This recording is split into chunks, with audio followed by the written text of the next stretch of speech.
Yo, did you think you know? That's the goal, to see from a new degree and get the change your mind needs to find something new.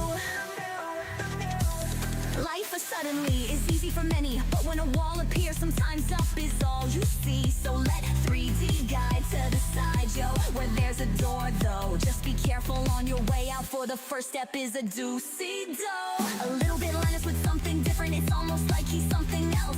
And regardless of maybe, perhaps it was that missing piece you was needing. Maybe it was that simple message you was searching. Definitely it's just in different time for defraying a mental mind, say separating us from our own mental mind tank.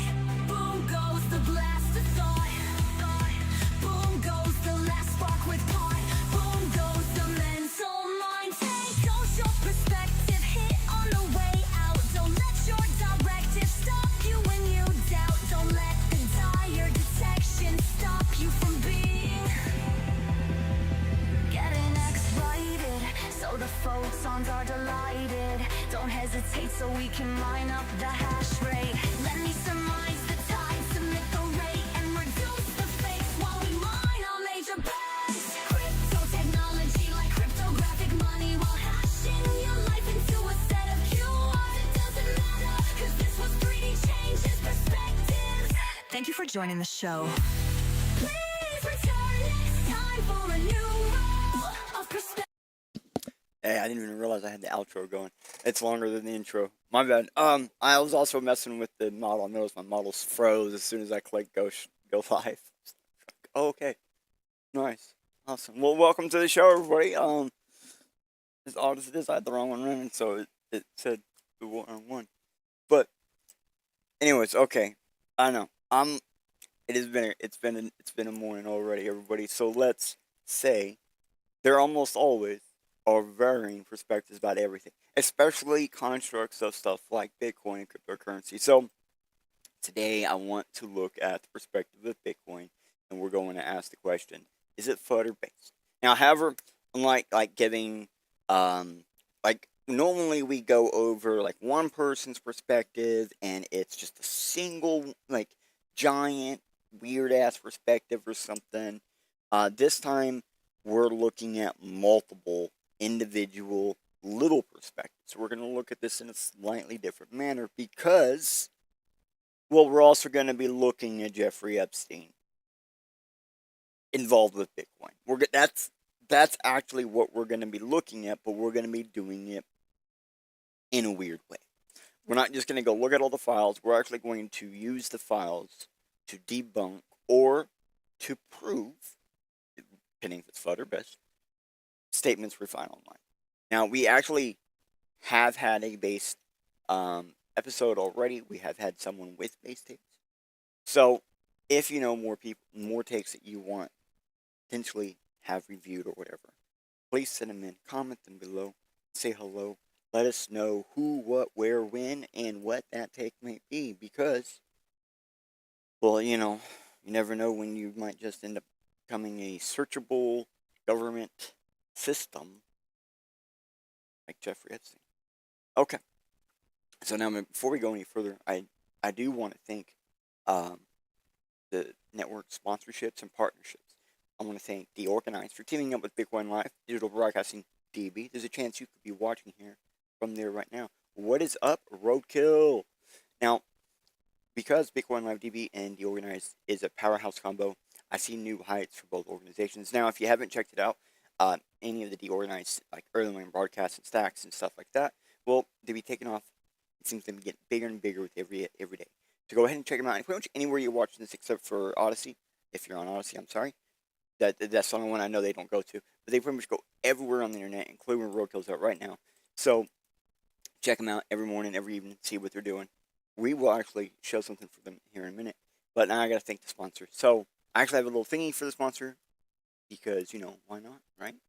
Okay, so I want to thank Shield Folio for sponsoring today's episode from within a Quantum Bit for, as well as the Bitcoin Live TV network. Now, if you haven't seen a Shieldfolio, well, they're like a little black book, which is made from stone paper. That means they're fade resistant, tear resistant, water resistant, and that means you know the secrets and info they store inside Shieldfolio will last whatever you throw at it. I personally own a Shieldfolio.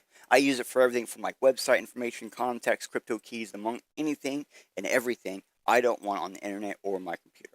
And so these are like basically little black books that are pocket sized and ready to be by your side, regardless of your adventure in real life or online. Now, they do have other things and stuff with the same paper technology. It's really neat, it's really cool, and it actually is designed to last. You got a QR on your screen now. You can go ahead and scan that, go to their website, use the code BitcoinLive20, get 20% off your purchase today off of what you get in that store. Now, throughout today's episode, we're going to have this QR down in the bottom with that little lady freaking out. You can scan that throughout the episode, come back at any point in time, rewatch, and that will be there with the code BitcoinLive20 for you to get 20% off today. All right, I'm going to go into the actual thingy. Oh, wow. Already. That is awesome. So, again, thank you, Roadkill, for showing up. I'm super glad to see you come in, bro.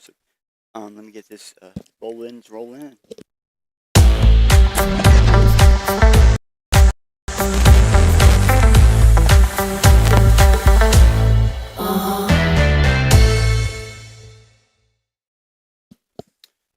All right, and thank you again, Shieldfolio, for sponsoring this episode. Well, I think we got to do this. All right. So, welcome into the photon of the greater fourth dimension quantum machine. We're going to go ahead and this is how we do it. So let me show you. So I don't know, Roadkill, I don't know if you've been here for one of these episodes. I know you come in for like the game episodes. Awesome. Love it. But we have this magic system. So, for example, this is the organized deck. People I was talking about earlier. All right. See that little QR? You can scan that QR and follow along. So something we noticed a long time ago, sometimes like we put all the links in the YouTube description, but the YouTube doesn't always keep the links. It kind of kills the links a lot of times because I put so many links. So we have this system so you can always follow along while you're watching. Anytime you want to come back, you always find where we were at. So like, for example, this is the Organized Media. They have all sorts of fun stuff going on. Very awesome. There's a chance you're watching this from you're watching this here from there right now. Okay. So now you know how the system works. I need to give you guys a free pre-search query. This is something I do every episode. Pre-search is a really awesome search engine system. I really love them. So today's free pre-search query is, what perspectives are people saying about Jeffrey Epstein had with cryptocurrency? Like always, I did not use this query in today's episode's research, but that doesn't mean we won't have any overlapping links. So if anything about today's episode does interest you, this free pre-search query should just basically help you find more information that you might like. Okay, so just reply after the show and scan the QR on your screen. You use your phone, QR reader, OCR, anything like that, and go ahead and jump down that rabbit hole. Your next availability. All right, so I got this thing that tells me. Hold on a second. That tells me we need to catch up. We need to have some catch. What is up, Bitcoin Live? Let's go. All right, so we need to have some catch up. Okay, so basically lately we've been doing FUD-based takes with Bitcoin. It's just been a thing. Like it's been neat, fun, and some people thought like we should like cover the Jeffrey Epstein files and such. Like there has been so much actually going on with the files that I thought today would be better to review the actual people's information, like people's actual takes involving Bitcoin with Jeffrey Epstein, and then using the actual files to disprove or prove it, whichever one it is, right? And this will actually, while we do this will actually show us how and what and why Jeffrey Epstein was involved with various Bitcoin companies or companies involving themselves with Bitcoin. That is right, Rosiv. We've been looking forward to today's episode. I have been planning. We started planning this episode I think like a month ago.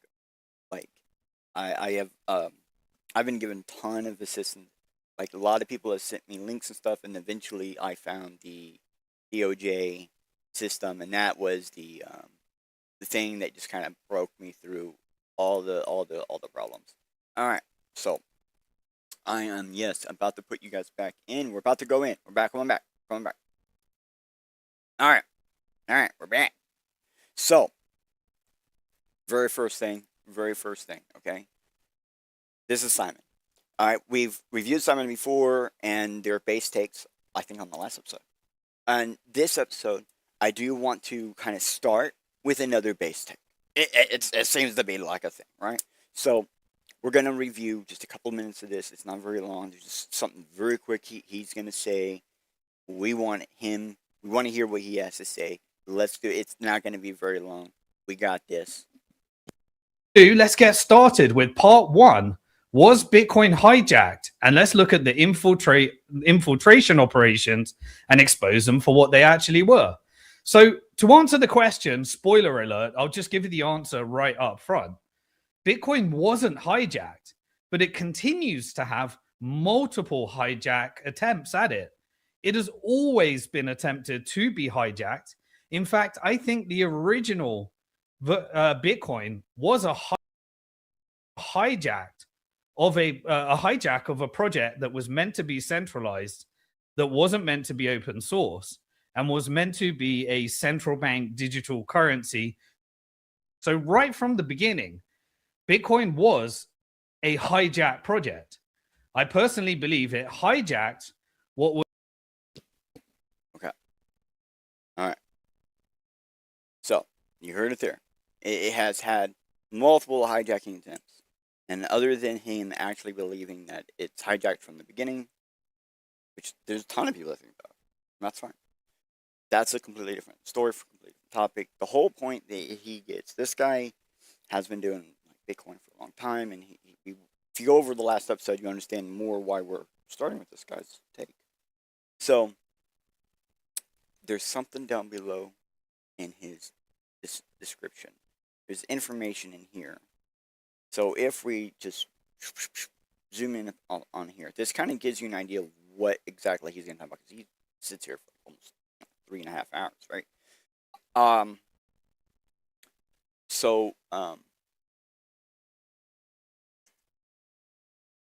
Was Bitcoin hijacked? Infiltration operations explained, right? So this basically is the part where we've gotten, like, most people will have the interest in, like, it's the really neat part, right?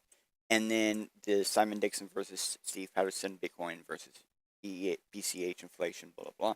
Like, that's a fun one to listen to, but it's more like, for me, that was like a memory lane thing. So that's like a history type thing. So then you have part 3, Knots versus Bitcoin Core, something we've gone over before, but the BIP1110 or 110 wasn't here yet, and so we went over a different version a bit, but we went over Core versus Knots, right? We've done that. So something I will have to do eventually is something on BIP110, and that's fine. And that's because it's being used as a weapon lately. But now, really, the rest of the stuff doesn't really matter. So you're probably wondering, like, why are we starting off with this? Basically, I normally give the perspective up front for something, and these more common perspectives, I really need to give, like, I'm just trying to give you a helping hand. I'm trying to give you something up front to help you understand a little bit more what's going on, because you will, because, like, if I give you the take later, right? If I say, oh, well, what's going on is, everyone thinks it's been hijacked, but it ain't hijacked. Everyone thinks Epstein was hijacking Bitcoin, and he never hijacked Bitcoin. Everyone thought Epstein was purchasing Bitcoin devs, and he did. But I'm actually going to talk about that specifically somewhere in the episode, more in detail about why that didn't work and why that didn't hijack Bitcoin. The reason is crazy. Yeah, like, when I saw the reason, even I was like, damn. So, anyways, if you agree with anything Simon said, this episode will basically not be much of an episode. You'll just be kind of sit back and be like, yep, and that's all you're gonna do. That's fine. Okay, but if you disagree with anything Simon says, then this episode is gonna be an absolutely crazy episode for you to watch. But it's still going to be a good episode. Okay, so okay, okay, we got. Let me give you that QR. Double check. Yeah, we got it. All right, so we're going to go on. So this is the next file. This is basically. Oh, wait. It says do not. I'm not supposed to respond. I'm supposed to read. So Bitcoin Foundation was backed by Epstein. Wait a minute. What? Now you know this is true. Is what he says. It's what he says. Now I'm not allowed to respond. It says do not respond. Apparently, I have the actual file. Yes, I do. Let me go back and make sure you have this. I don't even know if I clicked it. This potato ass is actually what it says. Okay, so we got the actual file. So this is the email chain. This is what is actually being said was Peggy was at the spring gala, because like you see, it's like a big long thing, right? So Peggy was at a spring gala, and people gave donations or like people get money and donations and things in the name of charity. One of them being Michael Saylor gave money and for food for he gave money for food for the event for an opportunity to be invited to the gala. He wanted a seat at the gala, so he donated like a shitload of money to the gala for food. And even says in here something that was the guy actually highlighted. By the way, Michael Saylor giving $25,000 for food and opportunity to get his name on invite and meet a hip group. Now, this Peggy lady thought Saylor was a complete creep. So now, basically, the tweet frames this like Jeffrey Epstein says this. Jeffrey Epstein is not saying this. This is going to Jeffrey Epstein. Okay. I think. Hold on. So even looking at the email, it's a reply of a reply. But all the replies are actually Peggy to Jeffrey Epstein. Jeffrey Epstein hasn't even responded. But this does show Jeffrey Epstein. This is like a super common thing in his file, in the emails to Jeffrey Epstein. Super common. But it does show basically Jeffrey Epstein, or we're gonna start calling him JE from now on. It's too long. So JE and people who ask JE like anything, right? They basically link their previous conversations with him, and it's probably done like a reminder. It's like, hey, this is whom I am. Don't forget who the last thing we talked about. This is about the last thing we talked about, so here's what it was. It seems to be something very common. It's like a reminder system. It's really weird. Really weird. Alright. Oh, wait. Oh, no, I don't know. As I say, I have a thing on the soundboard. Oh, wait. Let's try this one. It's weird. It's weird.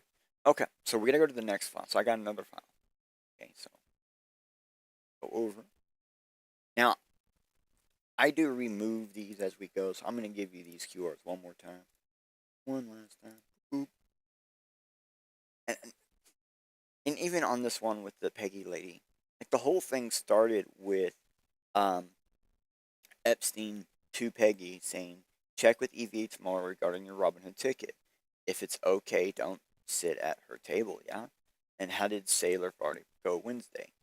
Okay, so he's asking about the Sailor Party, because they're going to be at a different event, and it's a Robinhood event, and they're talking about like it's a fundraiser. So that's how he's involved, right?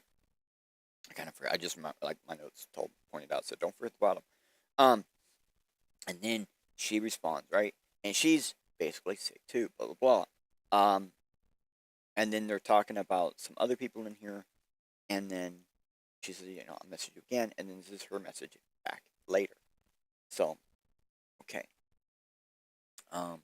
And one of the things about the Canes is they kept talking about how Sailor was. Sailor kept saying that I have a yacht and I'm going to Canes. And basically, what they were trying to do was trying to get Sailor to talk about his business. They're trying to get him to talk business. He wouldn't talk business. That's why he's a creep. So you know. And then being Peggy. So now we have this file. So this is Epstein's actual response. Okay, so here is the file. As you see, it's all the same stuff again. It's kind of formatted differently to the computer or whatever. So, can you give me a call? That's a hell of a response. Notice how Jeffrey Epstein never really bothers with capitals or anything, but he does include, that's a copy paste. Like all of this down here is copy paste of their conversation that she last sent him. This is something that like either like I hate to be honest, like going through this and seeing this, and I have seen like other files and things like we've done CIA files and stuff. I've gotten files I've gotten actual UFO information from the government about how the government made UFOs in the 50s and 60s to prove a possible concept. All made out of wood using diesel engines.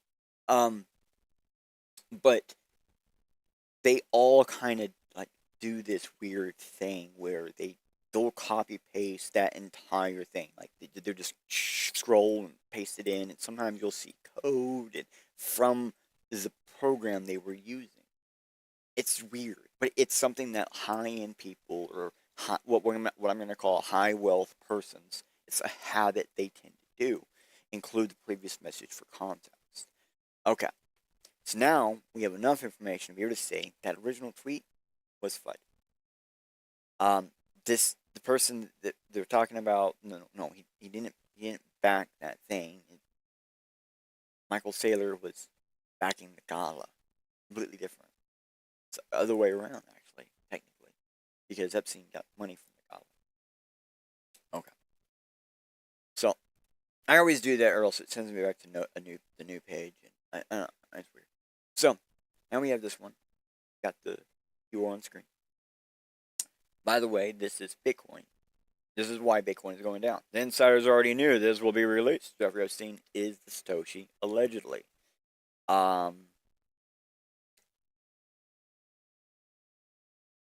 Satoshi pseudonym is working perfect. Like our little digital gold mine is ready for the world. Funding secured. And notice how none of this makes any sense. Like, look at the header. Look at, like, out of all the other ones we're going to look at, you're going to see this doesn't look right. Oh, that was easy, right? So, it's FUD. But let me show you exactly how it is FUD. Well, we're going to start with this one. This is a website that shows it's fake. And but if we scroll it down in here, so they have these pictures. Let me get out of this little thing. Of course, the pictures didn't show. There we go. Go to this. There. Here we go. Yeah. They don't want ads. You don't want to see ads on my screen. Probably already got them on your screen from something else. Alright, so if we look down at these actual files, we'll see that,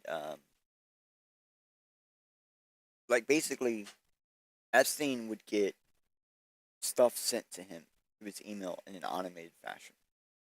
Like RSS feeds and things like that. All different things. Right? So, I want that to be known now. Because we're going to look into that. Well, let me make sure you have this email. Okay. So, this is like, oh, wait, hold on. This is the email, where someone or something sent JE the Register the Register article. So the Register is a UK publication. And it even says the iPhone would create misspellings with word and thought substitution. Like you're gonna see this whole like the equal sign and various inconsistencies throughout, which makes searching some of these websites way more difficult. And then, like, when you actually copy that link, like, you notice how the link, like, interacts with my icon, my cursor.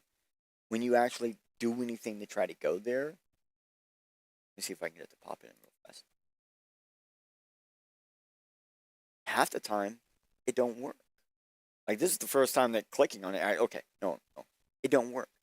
And if, like, there's a lot of times where I would do this in the, up here, like, the various letters and symbols would be changed out. So even in like this system, they're using to to automate the link system messes up. Like there's this shows why there's a lot of weird things in these emails. But hold on, I have actually hold on. Sorry about that. That came unexpected. I have actual notes on this one, so let me actually read my notes. Let me do my job for a second. Okay. Basically, someone at the register, blah blah blah. It even says the iPhone will create misspellings. So that means that something more, like this means something more than anything else in this actual email. The fact that there's substitution for thought and stuff. So think about it like this: like JE was known to use a BlackBerry, and which has like substitute characters built in. Like you can have it set up when you click a button or on the keypad, it actually does something else in the system. You get a different output, and this is basically something like that on the iPhone and automated. It's kind of weird. So the reason why this is like a bigger story than the fake one is because, well, this shows that higher wealth and larger connected individuals have systems to not use specific characters. It specifically messes up specific words. This was a time when everyone said your emails and text messages were being read, which we now know is true. So this kind of helps prove that really people in the know really knew that already. They were already using technology to try to prevent auto search word matching, like what we used to find this email. Didn't work. The ones they have, not so great. And this is another ones where they show, like, they're literally just like copying and pasting stuff in. You see the flag registers, email information, all sorts of weird shit. You shouldn't be there. Also, notice how like they always put the article tag. They have multiple article tags, right? They have two of them in the bottom right hand corner, and they lap. So you can see all of them at the same time. You can see how many times it's been edited, reviewed, things like that by looking at those numbers down there. Okay. So that kind of helps show you how. See how it says case number, blah blah blah. No, they don't do that. Okay, I don't think they've done stuff like that since the paper. Okay, guy. All right. So now I'm just giving you the links to these things. I don't think I was giving you the QRs. I can't remember. I'm just giving them to you because I always drop them down. We always lower them. Okay. Who knows? Maybe my actual V2 model will start working again. Who knows? Okay. So this is just basically a different email someone sent to Epstein. And you see what it says. World's first now currency, a complete valueless currency. Okay. For some background, SEC action Sand against Sand Hill prompted all this. I recommend this article. So basically, people are saying there might be money potential made here. That's what they're saying. So it took a little bit of digging, but we got it. They weren't joking. This is 2015. I do and don't remember this at the same time. I remember stuff like this coming out, these joke articles and stuff. I don't remember a real one coming out of it. This one did.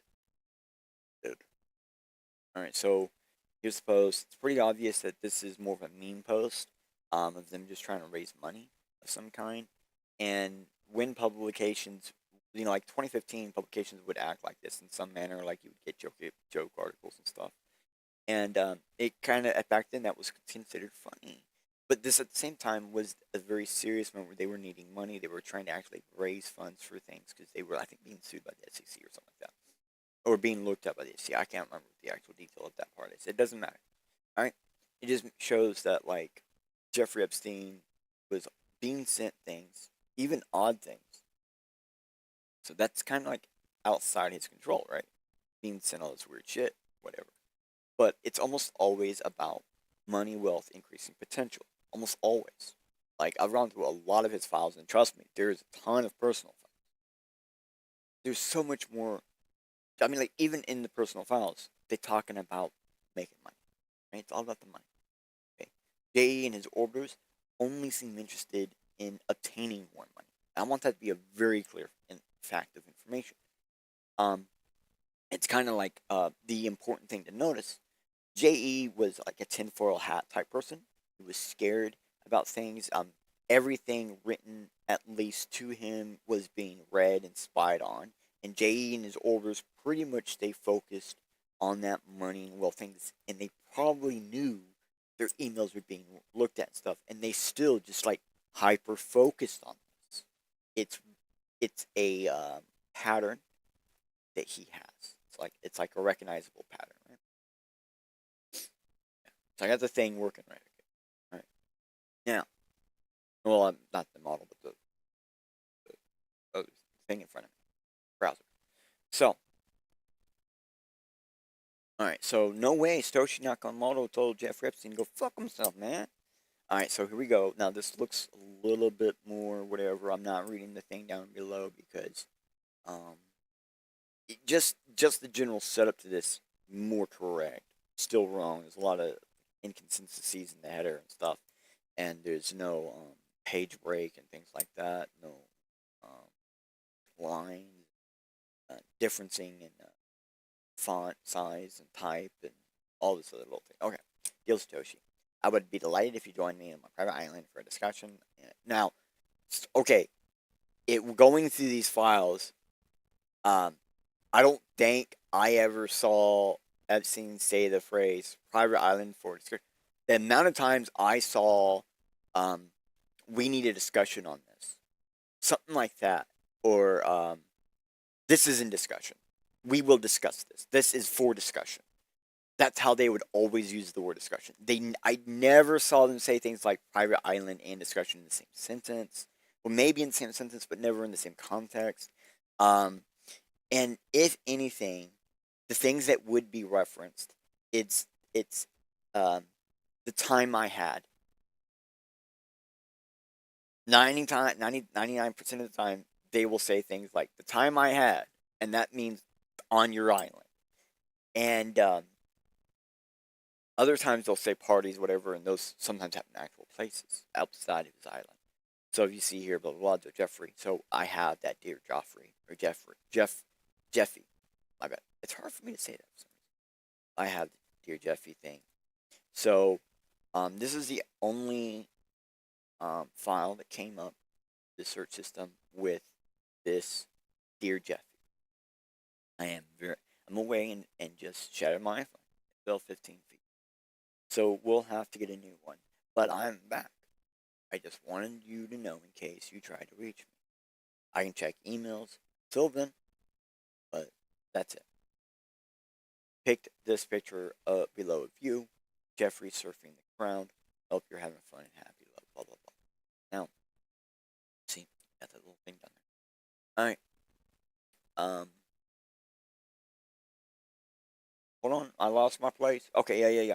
So, I do find it strange. It includes a creepy picture of someone crowd surfing on children of all ethnic colors. In case you guys forget where this came from, was a Yahoo thing. This was a Yahoo banner. That was the thing I was afraid about earlier. My bad. I didn't click a button before I clicked a button. Okay.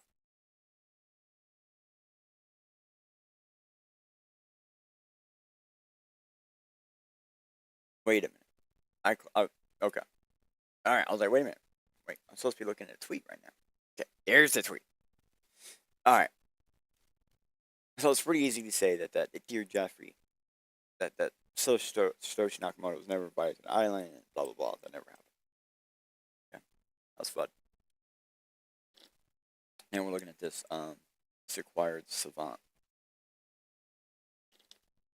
Excuse me, I'm drinking some coffee. But I guess he's an acquired taste, is what he's saying. Alright, so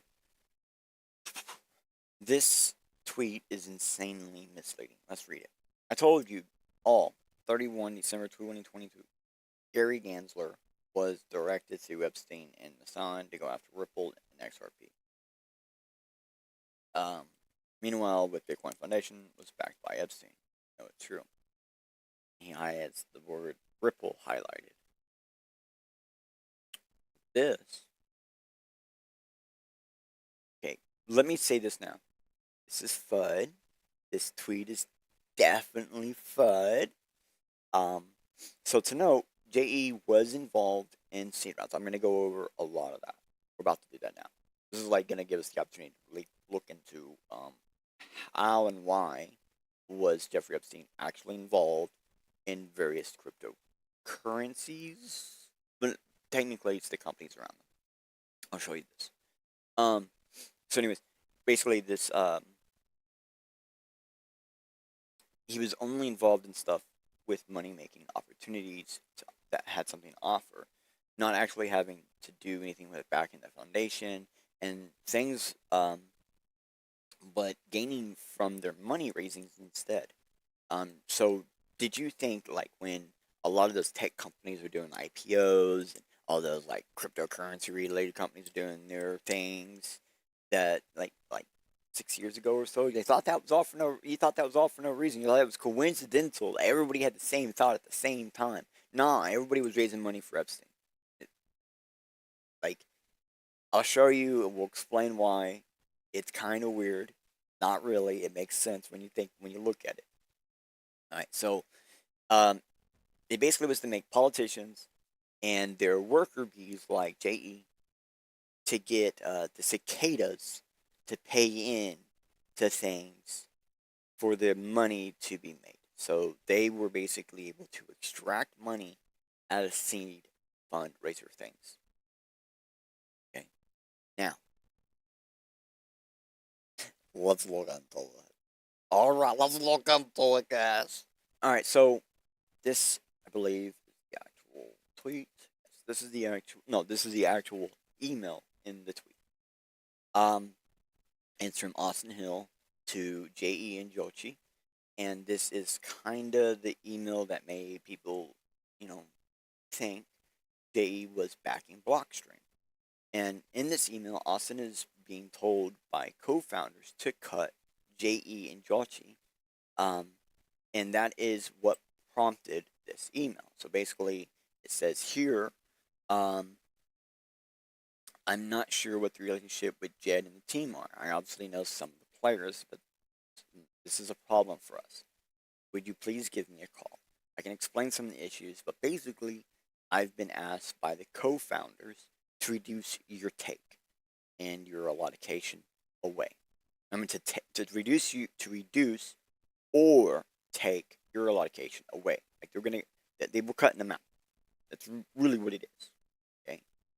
Ripple and Jed's new Stellar are bad for the ecosystems, and we're building, and it does our company damage to have investors who are backing two horses in the same race. Fair discuss more. Best Austin. So basically, he's saying, look, Stellar is a direct competitor to us, and we can't have you backing us and them at the same time. Nothing special there. Nothing special there. And if we go down, it's been edited a couple times. Okay. So, I have Jochi's actual response. Thanks for the call, Austin. Read Jeffrey. I think we're synced and okay. I've got some follow up to sync up with Stellar and Blockstream. Because, yes, Reed, I forget his last name, was linked in as a CC in the previous tweet, in the previous email. I left it up. Reed Hoffman. So, that. Okay. And if you look, we have. Oh, yeah, I could have just looked right here. It's right there. Okay. So, thank you, Rose. If it gets interesting near the middle, I think probably the best. So but like what I got next is basically I missed a message somewhere in the chain. If we look, there's the original, and then I guess I should call him, which was from Jochi. And then Jochi's replying again, and he was like, "Yes, I wasn't anticipating the negative reaction. I'll call him too." Um, when this is to Jochi, um, from Reed. So looks like he's talking directly to Reed. So he's asking, Jochi's asking Reed, should I call him? And Reed's replying saying yes, and I should call him too. Okay. So now we have this one. This again. This is Jochi. As you'll see in Joy as it up there the most time, but it's Jochi. I'm probably still saying it wrong, but I don't want to say Joy, because I think I'm saying that one wrong too. I think it might be like Joe, but I'm not for sure. So Jochi, this is Jochi talking to Reed. I'm thinking of calling him today. Let me know if you've talked to Reed.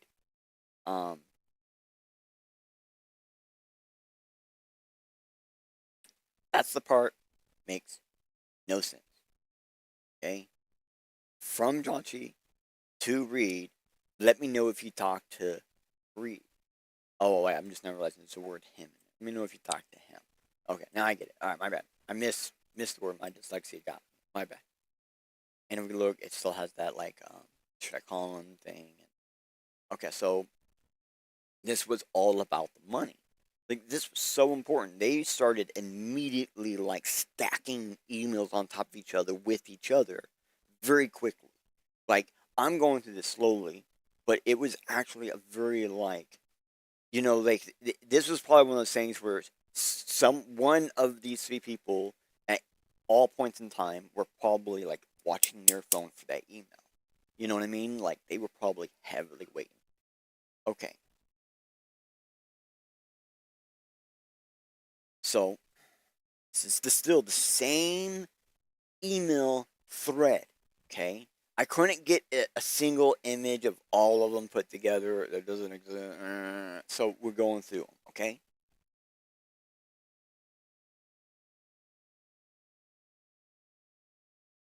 Okay, well, hold a minute. I just realized I have notes from the previous one that I didn't see. Austin emails JE and Joey for both their investments to be cut. Jochi responds a bunch of times, and even to his own responses, and Jochi responds like that too. So they're talking to a group which involves Reid Hoffman, Joichi Aito, Austin, and JE himself. But only sometimes is Austin a part of the group, and there are times where we'll have other people who seem not to need, who are not a part of the conversation. There's other times like other people get involved. So now we can see basically this is JE talking. This one right here in front of us is JE talking to Jochi again. As you know, I don't trust Austin. What? JE don't trust Austin, but yet was willing to still invest in that business. It's fucking crazy. It kind of shows that, like, trust, like, and care about another individual is not the thing driving them. It's really the money. Here is Jeffrey again to Jochi. It seems like he's impatient. This is what this shows. Impatience. He's like, hey, where are you? I need to know this now.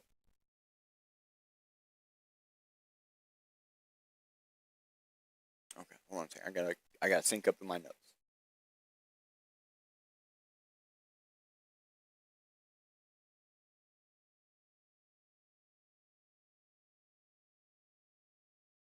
Yeah. Okay.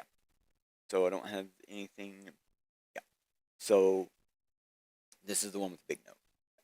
This is presumably not from Austin. Like it says from blank, right? Like someone else was talking to informed JE about the time JE gave him or them. But basically, like, it's confusing. Like, Austin had someone inform JE something, or someone was ratting on Austin. That's probably the more likely scenario, because it just says below from Austin, and it does say in the message, please let Jeffrey know. Abby Slayton. Oh, I think that's, I don't remember. Toby or Tabby, I don't know. Slayton made one of the Bitcoin wizards, one of the Blockstream co-founders. Dyed his hair blue upon graduation from the university. The butt of his jokes are like all night, and that was the butt of his jokes all night, though, is that he had blue hair. And the Blockstream crew were entertained by Slayton and the use of our co-founder as the butt of his jokes. It's classic. I hope the team, JE team, are all well, and pass him on my best wishes.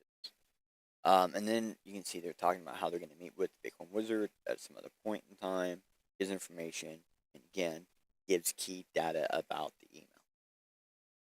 And it's got Blockstream involved. Yeah. So no, Blockstream is definitely involved, right?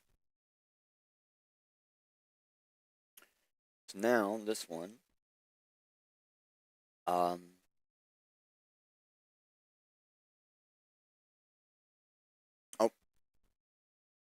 I had more notes on it, and I just passed up. You notice how Austin responded? Is that? Yeah, okay. I had to make sure I'm on the right spot to be talking. Okay, so Austin responded, right?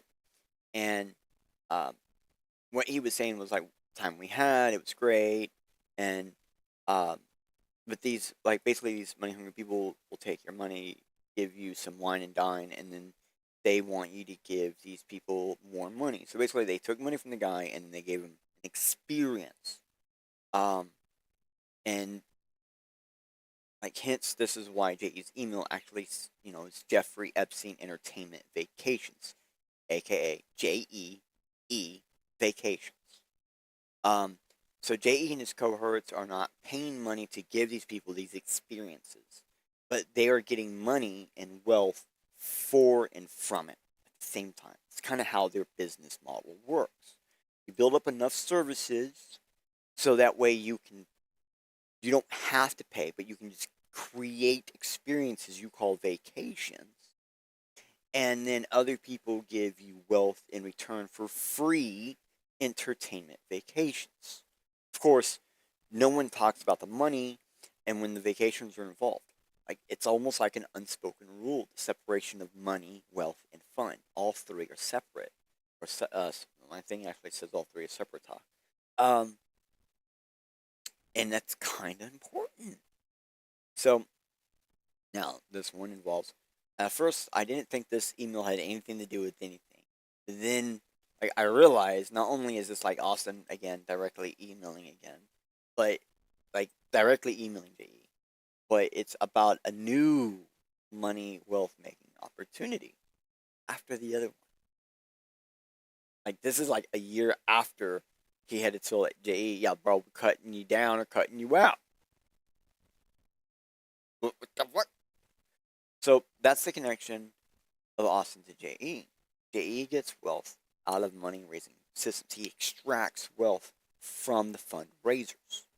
So other people will connect JE so they can get a kickback, either as a new experience, aka the entertainment vacations, or directly wealth, like we're gonna see with Yoshi.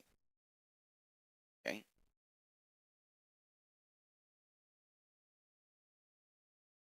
All right. So let me get synced up on my notes. So this is JE's only response, and it's of course. And if we look, he's responding to Jeffrey. Hope you're well. I'm not sure if you know Blythe Mazars or saw her recent career move. Gives a link, of context. A large part of what we're doing with Blockstream is helping companies issue assets on the blockchain, help them sell it, blah, blah, blah. This is not something that her new company is approaching. Would you be willing to introduce us? That would be very much appreciated. So keep in mind, Austin is asking to be introduced because he sees, look, something that we could be involved with, something our company could be involved with, and he's probably thinking, we could make money off of this. They may make money off this. You might make money off of this. Connect me together. You could make some money off of this. So it's like, okay, all right. A year later, and Jeffrey responds with, "Of course." He's actually technically answering all three questions at the same time. He's saying, "Yeah, I know. Yeah, I saw that, and yeah, I'll get you connected, bro, because I want to make that money too." And there's, okay. So this one is actually now back in time. This is back to 2014, kind of where we started. Okay, we're going back. And this is actually a message about stuff we already saw, but couldn't read it all. This kind of opens up some more doors. Okay, and this kind of shows you, like, with the Epstein files, you'll get the same file over and over and over and over. You'll get the file from each individual, person's perspective, how they would have saw this file. And they're different. They're not all the same. I mean, they're the same file, but they're not all the same. Notice the headers. Notice the divider line. Notice these little differences, even though the email is set up different. It's a different type of device. So, thanks. The show was great. We've seen it twice. Please let JE know that Bobby Slayton made one of our the Bitcoin Wizards, co-founder, who dyed his hair blue, one graduated from the university, the butt of all of his jokes, all that. And the Blockstream crew were real entertained by Slayton. Use of our co-founder as the butt of his jokes. It's classic. So, like, makes a lot more sense now, right? And it says, sent from one of my many test mobile devices while on the go, changing the world. So my apologies for the typos. Whoa. Nice.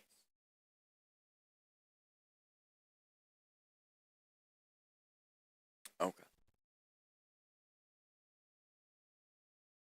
Let me sync up my notes. Okay. So this is now back to more current. The only point of showing the whole thing back in time, it just shows that entire message and allows you to read it all. And it pointed out at the end that, like, these people don't even use, like, the same device all the time. They're just, like, flip-flopping, swapping devices. They're probably not even using a device for very long at any point in time. And that kind of just shows that whole, like, mentality of all these people are tinfoil hat people. Like, all of them, bro.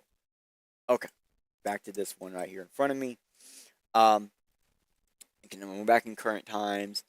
This is after Austin is considered untrustworthy. And that was the other thing. Like, the first one was Austin was trustworthy back then. This one is now this Austin is not trustworthy again because Austin became untrustworthy sometime around the time frame that he had to cut JE out of an investment scenario.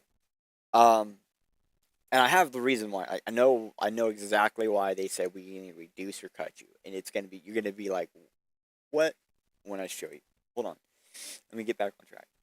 So, Austin again talking to JE directly. This is pointing out they had regular meets, and this points out they had regular meets for discussions and fun. Always differently, by the way.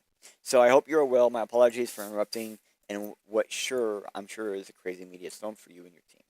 I will be in New York next week. I would always appreciate your advice and counsel on a few things, both business and Bitcoin, personal and esoteric mind games that we play. Now, I want to point out those are 4 things: business, one thing; Bitcoin, another thing. Now, this next thing is technically one thing: personal and esoteric. It's one set, and then the mind games we play that is actually a second set. And it's kind of important because the personal and esoteric mind games that we play all go together. It's basically showing that they have personal, um, like,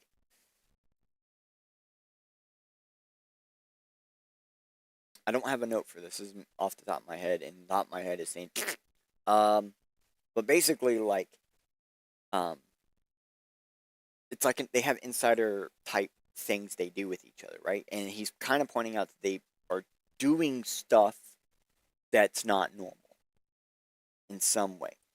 Esoteric is, like I actually study esotericism. It's like it's like the history of things. It's like the history of religion and the history of where things came from in those ancient times and those thought patterns and how all that comes to be to what now, right? So it really points out they have regular meetings technically, even after Austin is considered untrustworthy. So now back to what he's saying. Should you have time for me, I think think it appropriate for a visit, I would welcome a chance to drop in. Respectfully yours. Now they're talking about most likely Jay had a um, my bad. He had like an apartment or something in New York, a real big one, or whatever, really fancy. A lot of people liked it. I think there were pictures with Hillary Clinton inside of a golden robe inside there, that the New York estate or apartment. And then you see here, respectfully yours and best. So he's trying to butter up J.E. We look down at the bottom. P.S. I think it's a good time to visit Andrew Layton on spread some knowledge. He's basically like giving that worm on a string. Hey, I think we got more information. We should be warned. I may bring Bitcoin Bell, who is an anarchist, who was camping with Occupy New York. That sad part is I remember that. I think Sound Genie was there, and like I didn't know he was there at the time, but like he sold NFTs with about it and stuff, and I couldn't go, but I watched the whole thing, and I was like, after the ending of that, I was like, well, I'm super glad I didn't show up. Goddamn. They destroyed everybody's shit. But back to here, don't comment on the email threads. Letting Jetty play mind tricks with you only leads to from Bobby Slam Creek comedy show. So he's then referring back to how something positive between the two. And so it's like it's something positive between the two. It is referring back to those Jedi mind trick things they play with each other. It really is, and that whole thing on the bottom. So that's like his Austin Hill block stream. This bottom part about the whole blah blah blah. Sorry about that. That's like a automated signature. Okay, but it just like he already. I think at this point Austin knows he's not considered trustworthy, or he knows something. The emails is completely different. Yeah, these are a year apart. First one was brief and simple and to the point. This one, like the previous one, now this one is like complex and layered, and he has multiple signatures in here. Like he went like it put in this automated signature, and then he went through and put in best at Austin Hill at Blockstream. Because after he put in like this PS and note to self. That's fucking crazy. Do I have notes on this one? No, I already read it. Okay. So at some point you're wondering, who is Austin Hill? Or at least I was. I didn't actually know who Austin Hill was. This is whom Austin Hill is. Because at the point, like he known as a member of Blockstream Chairs is all I knew. He's actually he's really big in tech. He helped Canada get their first ISP. He helped create zero knowledge proof technology, and he's a co-founded Blockstream, where he helps raise capital. He's a capital fundraiser person. It's starting to make sense why JE keeps talking to this guy. This guy raises funds for businesses in the same types of fields that JE already fucks with. It's all about that money.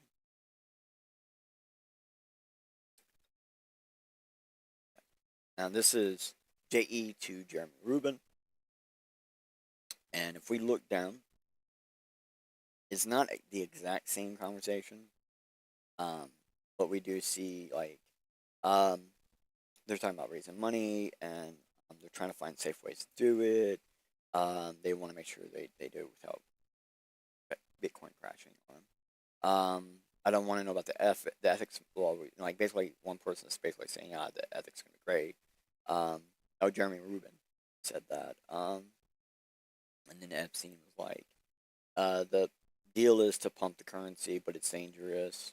Like, basically saying their deal, this is what they're going to do. They're going to pump it, and it's dangerous. And then Rubin was like, yeah, there's always gray area between pump and development. And the theory of blockchain is kind of like, it's kind of like a bet. Your business model is largely appreciated on the price of Bitcoin. It's less marketing and more like legitimacy improvement through fundamentals. I don't discuss back for these reasons. I've notified the team, and we're not moving forward. It'd be interesting to figure out if there was a way to structure a company to not have this concern. If the coins are locked up for 10 years on a non-fundamental base pump, it would not work. I think this is why blockchain gets away with a very long horizon. So, like, these are very important people. These are some tops, heads of business, and their entire business model, like, they don't have a business. They have a business that makes money, right? Right? Like, it's a business. It makes money. Understood. But now keep in mind, the owner of this business isn't even looking at the business as it provides a service or something. No. Its model is based on how it received funds and how this business can hold those funds for an extrapolated amount of time that would allow for an equal or greater extrapolation of wealth to then do something with those funds, to use that extrapolated wealth as if it was real. Like, they don't even make these businesses. They're like, all right, we're going to accept Bitcoin. Okay. And Bitcoin goes up in value. That's fine. We can extrapolate wealth out of that. Well, hell now, it dumps. It goes down. Well, how can we extrapolate the wealth out of that? And basically, this guy is like, if we could find a way to just remove the whole Bitcoin price part out of this, would be great. One of the things to make that happen is not having coins locked up for 10 years. Because remember, like, a long time ago when 2013, 2017, companies were really going into Bitcoin, they were actually legitimate. And that's one of the things he's pointing out. This other business that they're talking about, it's more legitimate because it's directly related to the value of Bitcoin. Their entire business model is based on Bitcoin value go up, we get the funds out of that. We can use the actual coin, and we can get note leverage on it, so we can get loans and other things to get real money without removing our coins. So as those coins go up in value, we can get more of these notes, and we just pay off the old ones with the new ones. We do this loop process, and we build up value very quickly, very easily, regardless of what the customer actually does, regardless of the service, regardless of everything. Strictly on the fact that they have a business where people show up and give them money, and that money is Bitcoin. That is where the wealth is considered for these head cryptocurrency or cryptocurrency related businesses. That's what Jeffrey is involved in. He's involved in figuring out how to extract wealth regardless of the situation. All right. And then now Epstein is asking Rubin, is it safe unless it makes money? I mean, it is safe unless it makes money. He's asking this as a question. And that's the question that he's technically asking is, I need further context on this.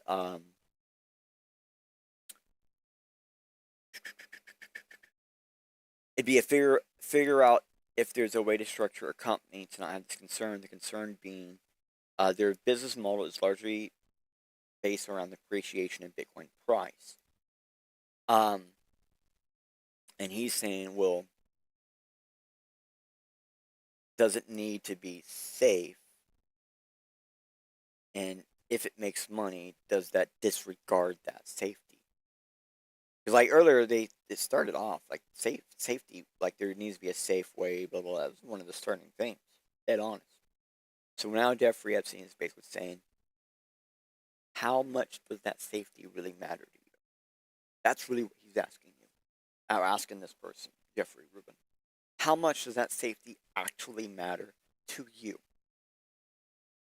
Because if it makes money, you're going to risk it.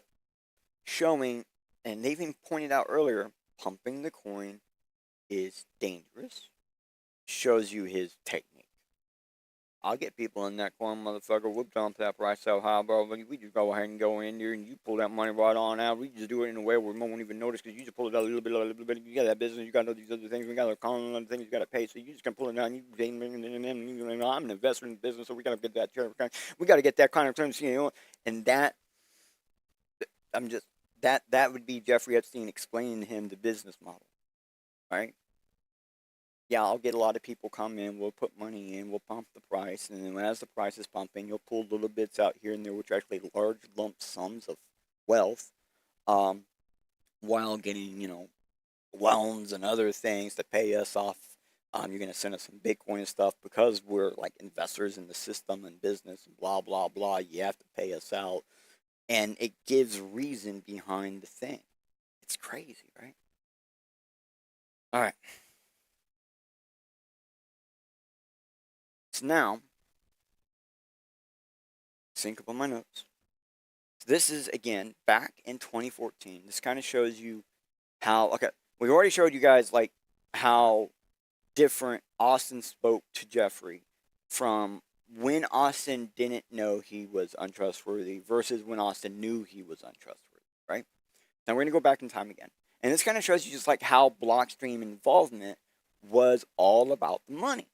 Okay, so this is Hammy Hill to J.E. and Jochi, and this, which was this email, it was sent from, okay, hold on. It was easy to see that J.E. and Jochi entered like a $50,000 investment for seed fundraising. Reed and the person who comes into play 4 years after this instructs Hammy to increase J.E. and Jochi to $500K from $50K. So, and in the context, like, we have to give everyone else a haircut to make room for this. Says that J and Jochi didn't insert more wealth, but it will be accounted for having put in more wealth. But this helps explain why later in the next investment's not given. Like this explains why later they said we have to cut you down or cut you out. Someone figured out they only put $50K in, right? These two people as a single investor group put in $50K. We've been putting on the books they gave us $500K, and they've been getting paid out regularly as if they put in the $500K. That's a huge difference. It's like this, yes. I too would like a $10K on my expected return, as if I put in $10K more than what I actually put in. There's a chance Jochi put in the full capital for both J.E. and Jochi. This is why they're both being talked to as a single entity. So then J.E. and Jochi gets a return after presumably J.E. pushed someone or Reed to increase this tag team's base investment by 10x. Jochi put in $50K, but gets paid back as if he was put in $250K, because the other $250K goes to J.E. This is just about extracting wealth because of the seed raising. So the seed raising was done a long time ago too, right? This is back in time when the seed fundraiser wasn't completely done, and they were getting so close to being done. They were like, "We'll give these guys 10K more on their investment, even though they didn't give us the money. Put it on there because they were over collateralized. They needed to make it look more legitimate, and that's the thing. They needed to make this seed raising fund raiser whatever look more legitimate because they were over collateralized. So they just handed money to people. So most likely JE and Jochi was getting a monthly payout or a quarterly or something like that for what their investment made them that month or whatever, right? So then in a few years they get bought out at full value. They get cut out. Most likely still over that 50K initial input. Even if it wasn't the full 500,000 or whatever, don't matter. It's still over the 50. Or like they've already received more than the 50K initial input, most likely, and then they're going to get at least 50K back. Jochi gets his money back. They made a huge off of backs of others making a different venture business a shitload of money and wealth at the same time. Like basically, these two people made a lot of money, giving the opportunity for this business to make a lot of money. Dead serious. And if we actually look on the thing, it says, "Hey, Joy and Jeffy, we're down to the wire and they're closing this round. We're 10K oversubscribed on an 18 million seed run. And Reed at the last minute told us to bump your allocation from 50K to 500K. This is causing no small amount of headache. So this wasn't even easy for them to do. And I respect you both and have learned so much from you in our discussions. So we will have everyone else have a haircut to make room." So like this is a direct response informing like these people basically like Jeffrey, and they're basically saying, "Hey Jeffrey, these discussions that we've had, so great. I'm willing to do this for you. I'm willing to give everyone else a little bit less to ensure you get yours." That means the money ain't coming out of nowhere, and they know it ain't coming out of nowhere. Damn. And it says, "My investment in your deal will be made through Joy Investment Co. When do you extract, or when do you expect papers?" My bad. Just read. And that was Jeffrey directly talking to him. And this points out that most likely Joe put in all the money. He did it all, and then he basically decided what JE got out of it.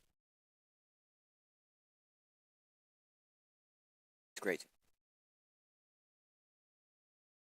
Very good context, though. Very good context. I can move on. Okay. This is the meaty bits right here, baby. Meaty bits. Okay. So now Jochi is responding and informing everyone, and by this time it's a much larger list, as you can see, and including like Dr. Adam Beck. It's one of the people on the list, and basically this is crazy embezzlement. It's so rampant.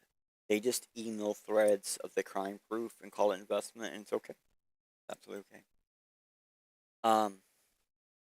Sandy and Jeremy are doing the legal paperwork on our end, adding them to the thread.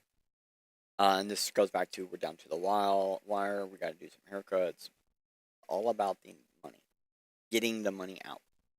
What this is about.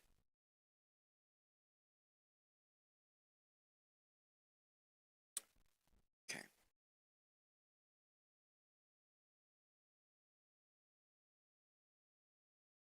So this one, I think this one was like important to show that like JE had many people working in the same organization to keep ties on everyone, in some manner. So here's Francesca Hull. How are you? Hope things are fabulous in New York City. I'm reaching out because Austin, Hammy, and Adam don't seem to have any kind of contact information with Jeffrey Konzenberg. Weird. Why would you call JE this? No, she don't. Because look later. Austin had mentioned that the introduction came from JE, so I was wondering if it's possible to get the info. So this person is casually contacting Leslie Groff. Like, hey, do you think JE got this data? Do you think I can get the number to this Jeffrey Katzenberg? Assistant Calendar Queen and Miss Wolf to the Blockstream team. Crazy. Okay.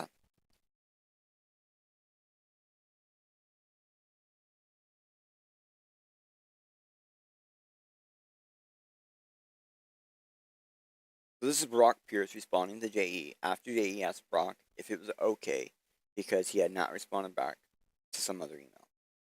I think this shows how many people talking to JE only talks about the money, investing and such. Like if it isn't personal, business, and the business is all about the money. That's what I'm trying to get at. When he talks business, it's money and that's it. Okay? Discussions is considered something different. But they're all involved. Alright, so let me get back to my note.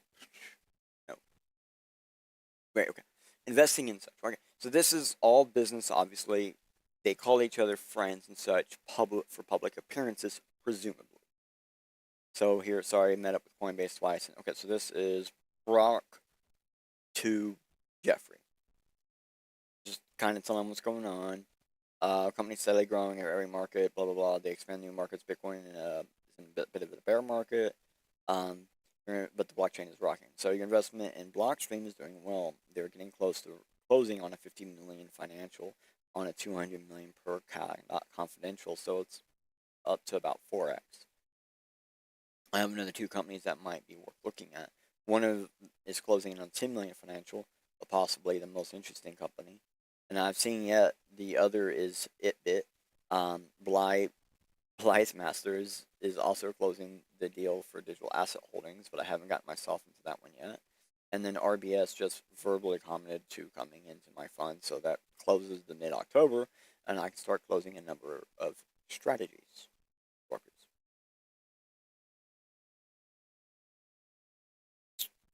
And the co-invest chain capital. Weird. See it like that. So you see here, Jeffrey was like, you have not responded. Are you okay?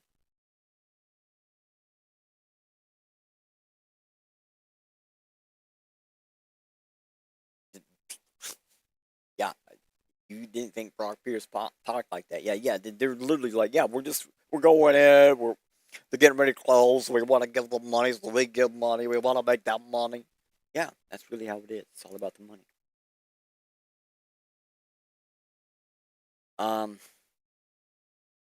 Sorry. Okay. So here's proof of how these advisory things kind of happen. People have pitch decks emailed to them. They forward the thread to JE and say, please advise. Like, please advise, thank you. Richard Kahn to JE. And there's his information. He sent his own. Jeremy Rubin said, just checking in here. Let me know if there's any information. And Jeremy Rubin also wrote, before that, hi Richard, attached a pitch deck from them plus the proposed budget. Below are some of my notes. Thanks. Name. And then there's the stuff, 3 million for 30%. Standard purchasing investments, right? Standard pitch deck. Like, it's super basic, super standard, like nothing different, like perfect. Strategic needs. They want a technical guidance, hiring support, and some warm intros from me. May participate in the engineering work for fun and anyways.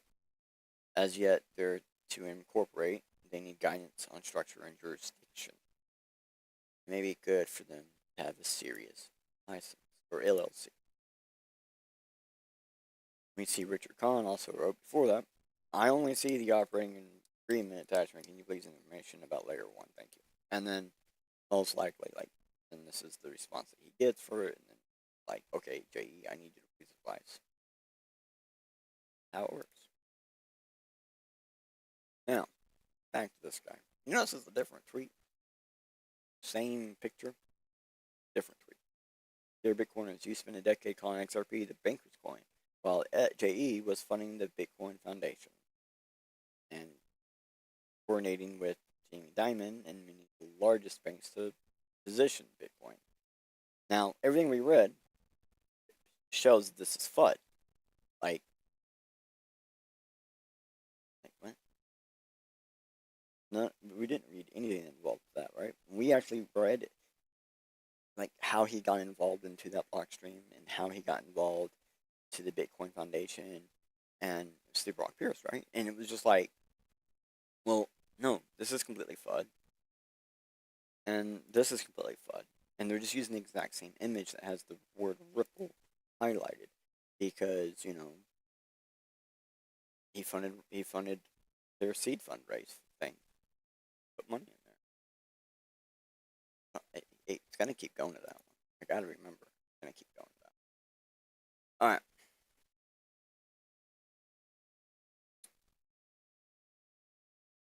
Okay. So, hold on a second. Give me a second. I'm gonna drink some coffee. Nice coffee. Alright. So this tweet.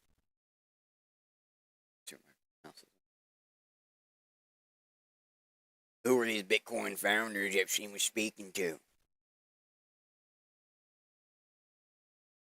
The context of this tweet seamlessly, right? And I'm going to say it here. It was Gavin Anderson, to be exact. There was another person after Gavin that was also daring Gavin, but like, I don't remember the name of the other guy. But Jay only had potential he only had contact with the other guy. Like, we know for sure he got paid at least once by him, but like that was about it. Anyways, but it was both of these was like before and after the Bitcoin Foundation first restructuring. So we can call this tweet FUD, sure. But like reality of what he's asking is based. Who? And I do know who it is. It's Gavin Anderson. I'll show you. But what does the thing say right underneath them? 2 more radical ideals for you. Okay, we have that. Hold on a second. That's right here. Let's make that bigger. Let's make it a little bit easier to read. Alright. So the 2 more radical ideals would be to form 2 new currencies. One called Shihira will be like a dollar, but every dollar has printed on it like in God we trust. So like the Middle East could have its own like Shihira version for internal use amongst the Muslims. In addition, a digital currency like Bitcoin could be used to form a new Shihira compliant digital currency. Very exciting. I've spoken to some of the founders of Bitcoin who are very excited. I have not heard any dates from you. Damn. Who is this Rafa Al-Asba? There is an Al-Ahmadiyya, but not actually the important party in that we're going to be talking about right now. Okay. So why was this person whom Jeffrey Epstein was talking to not as important as who were the Bitcoin founders? Well, we know Bitcoin didn't really have founders, right? So we know he's talking about the Bitcoin Foundation. It says that. Okay. So Rafa is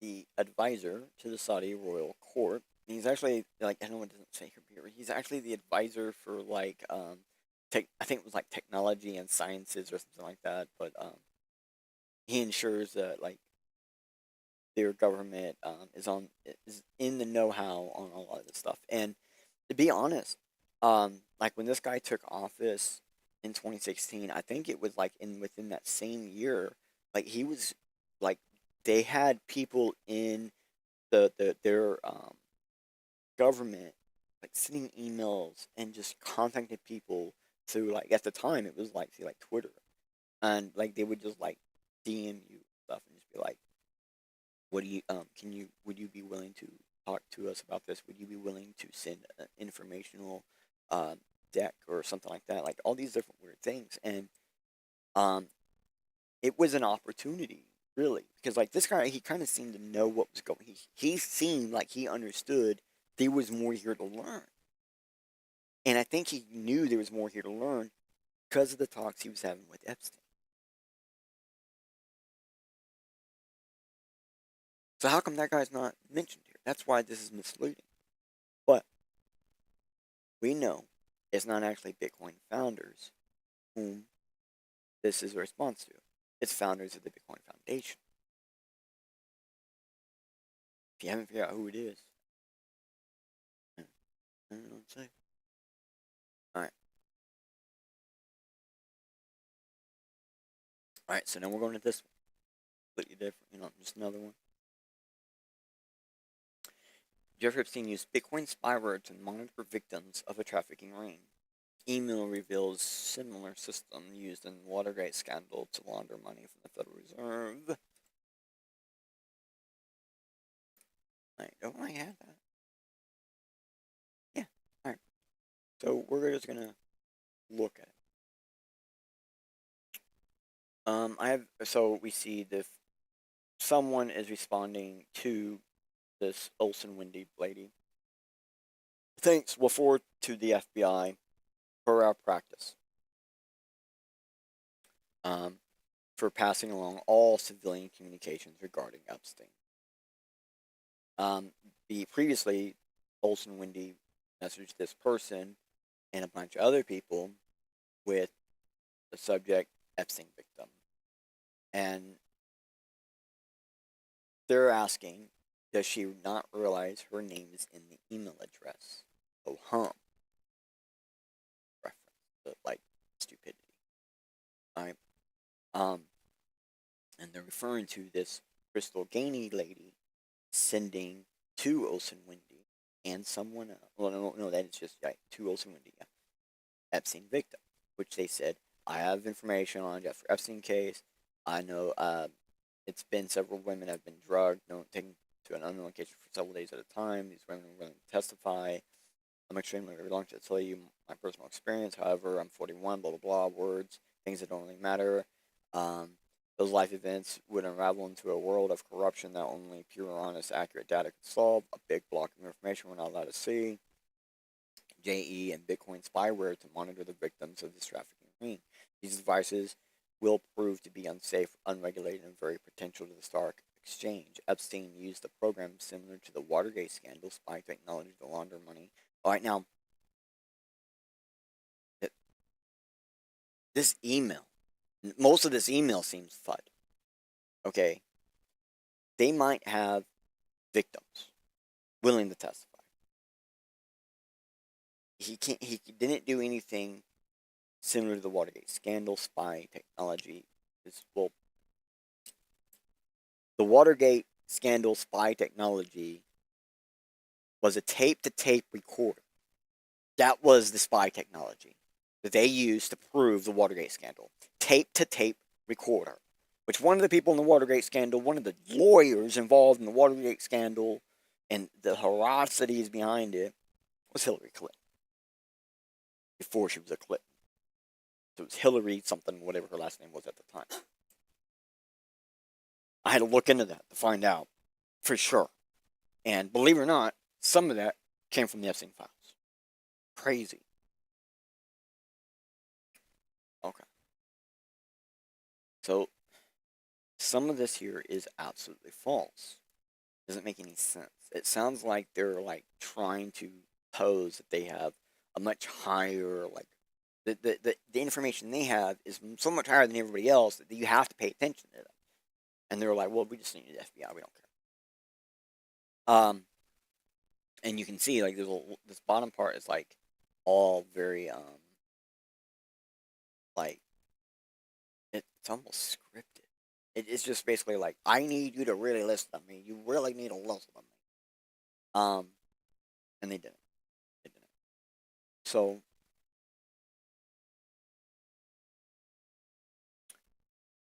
it's confusing, okay?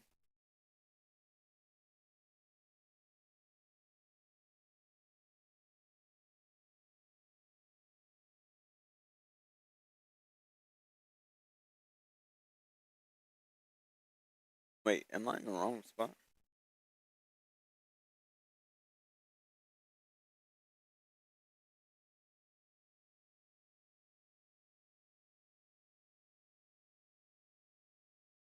Oh, okay. I did have a note that I missed. That's what it was. Okay.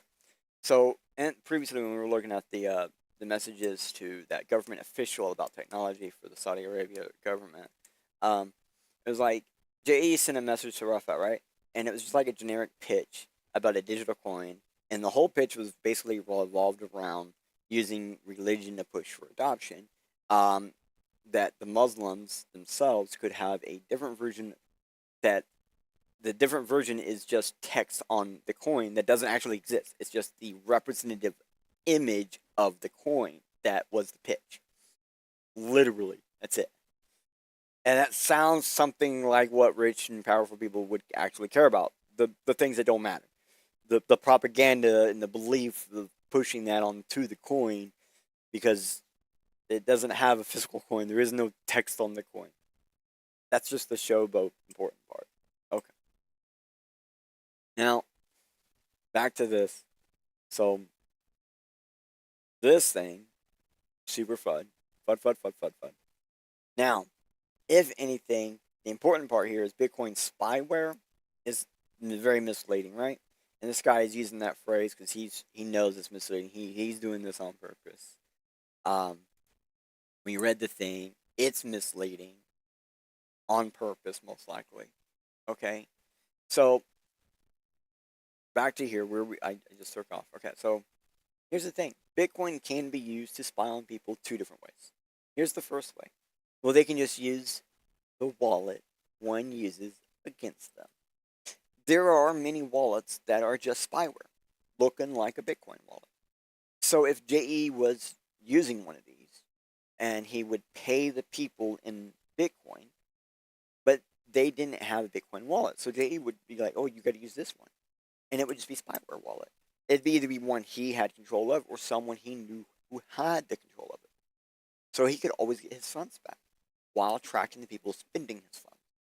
They keep unknown ties on them for as long as JE wanted. Well, also, at any time people could just like not use the Bitcoin, but they also want to use that Bitcoin. So that's how the tweet is convoluted FUD. Now here's the other thing. I said two ways, right?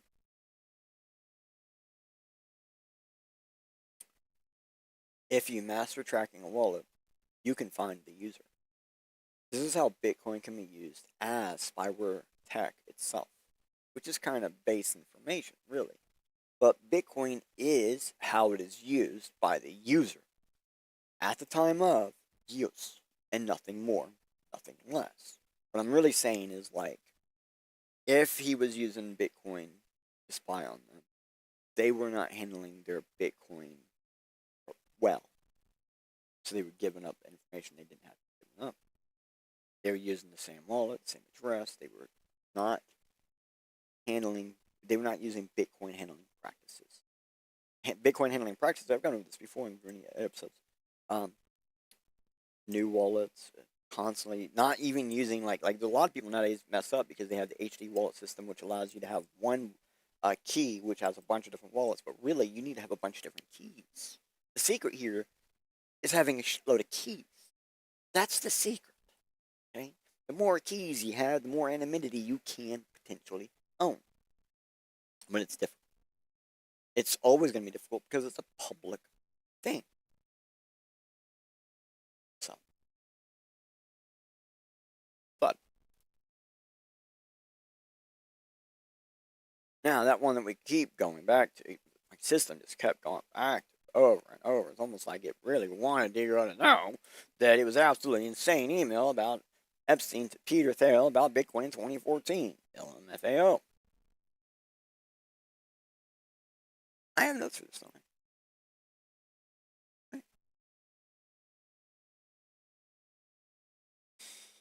Okay. Remember how I said JE only is interested in gaining wealth and money? Well, yeah. That's why he invests in Bitcoin related businesses. Keyword there, Bitcoin related businesses. He did this with credit systems. He did it with luxury vacations. He did this with colleges. He did this with early investment businesses and ISPs. This is the JE playbook. Find a new venture, find investors, extract wealth during the fundraisers for that new venture. Everyone but the bottom line investors, aka the poorest people putting money in during the last fundraiser event. So they're the only ones that lose. But yeah, I do not need to really go over these types of emails because we already did. And JE was investing into companies obtaining Bitcoin through these investments that would, sometimes pay out Bitcoin that JE could use for his own, will investments, whatever. And the tweet is technically based, because it is crazy when you look into the context. It appears there's a little agreement on what Bitcoin is, store of intrinsic value, or so this has been the long-term thing. Like, Bitcoin has always been a blockchain, right? It's a database. And it's always been like this, like, where you can use database for whatever you want. You just gotta learn how to use it. It's programmable, so figure it out. And in past, I've shown in previous episodes where we can actually go in the blockchain and see people playing with the blockchain, learning how it works. Literally, like 6 blocks into it, so an hour after it started, approximately. Okay, based, actually based. Now, very based. Glad to get one in. All right. Epstein. Israel took control of the Bitcoin by paying the salaries of 3 of the 5 key developers. This means Israel can likely modify the code of Bitcoin and do something else, like getting alerts and emails and blockchain, blah, blah, blah.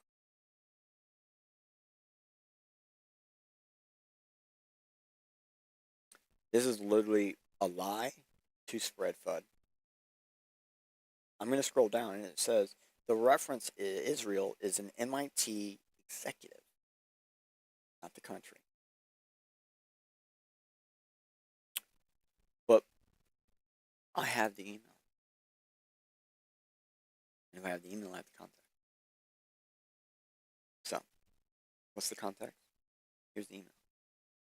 Alright, so the email from Jochi, we see Jochi referring to his own blog on his own website, talking about other companies, not JE, was trying to take control of Bitcoin developers, not take control of Bitcoin. Jochi personally stepped in to help prevent that. Honestly, JE has virtually nothing to do with Bitcoin other than owning it and helping people around Bitcoin, the companies around it, get funding for seed fundraisers.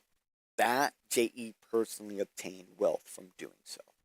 At this point, we have to ask, why is Jochi always involved with JE when it comes to cryptocurrency and security technologies? Let me look at this email.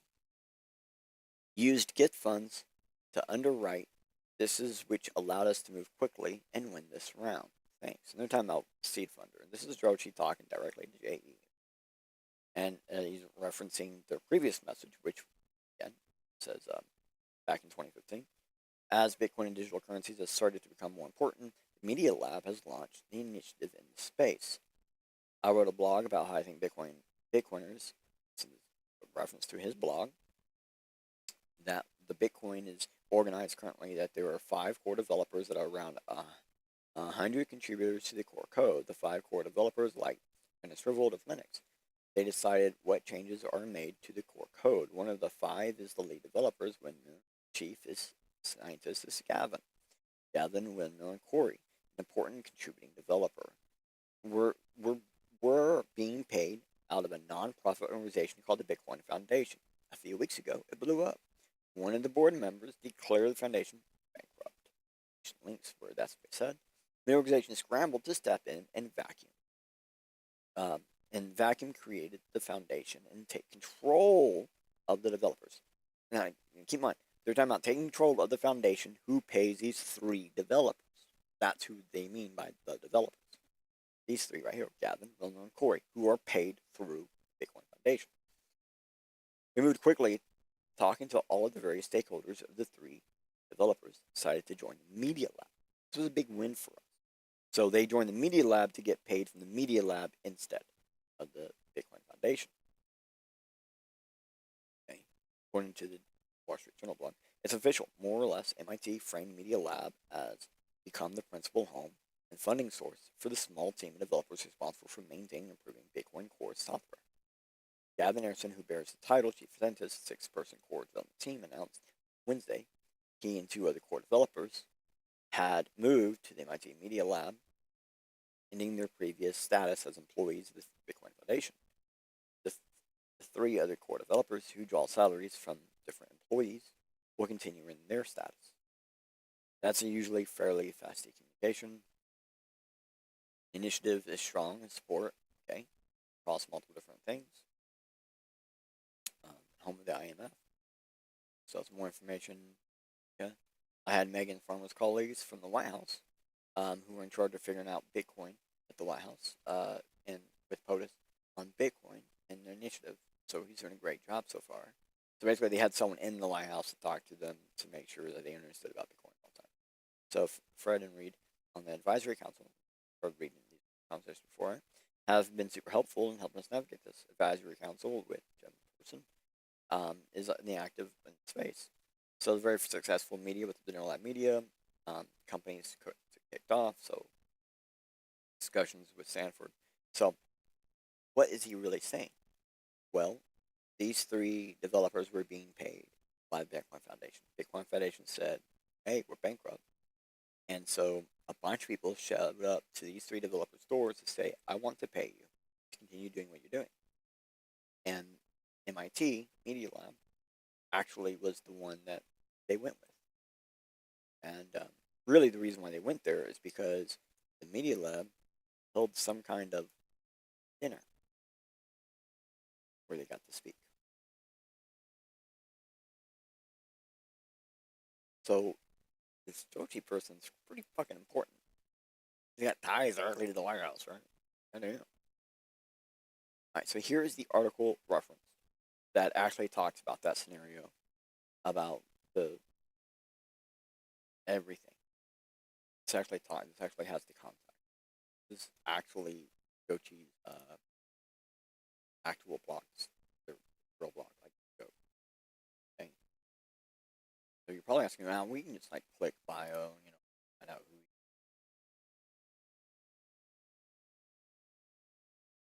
That, or we can just go to his Wikipedia page. Okay. You can click it. There it is. He's a venture capitalist for technology. So in other words, he uses tech firms and businesses around emerging tech to gain wealth. He has personally been on boards that regulate some of the internet in some fashion.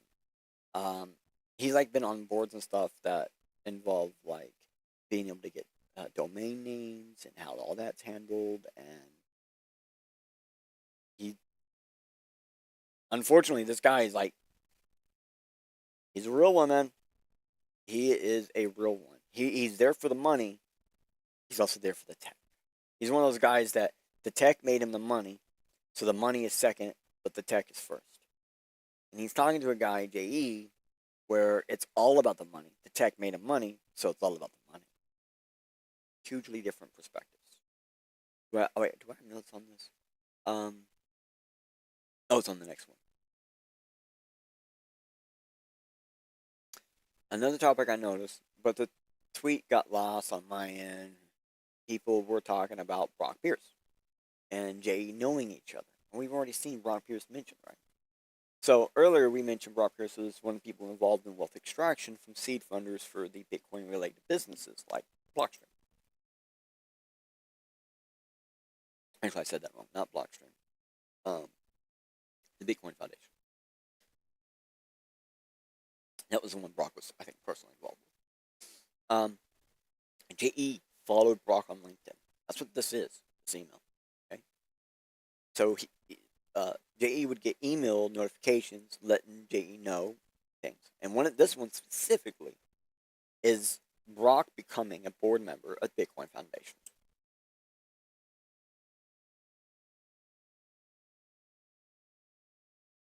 And LinkedIn is recommending in the subject, congratulate Brock Pierce on the new job.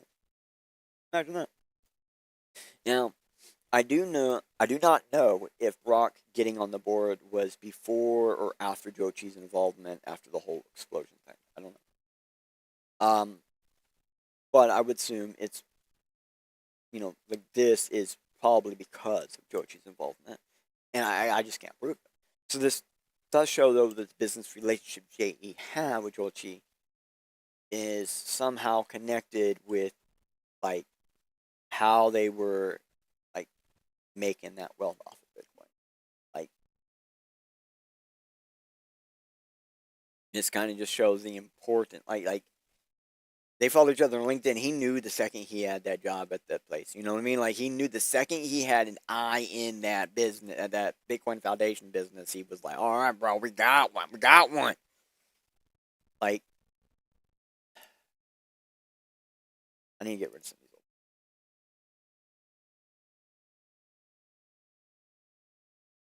Okay.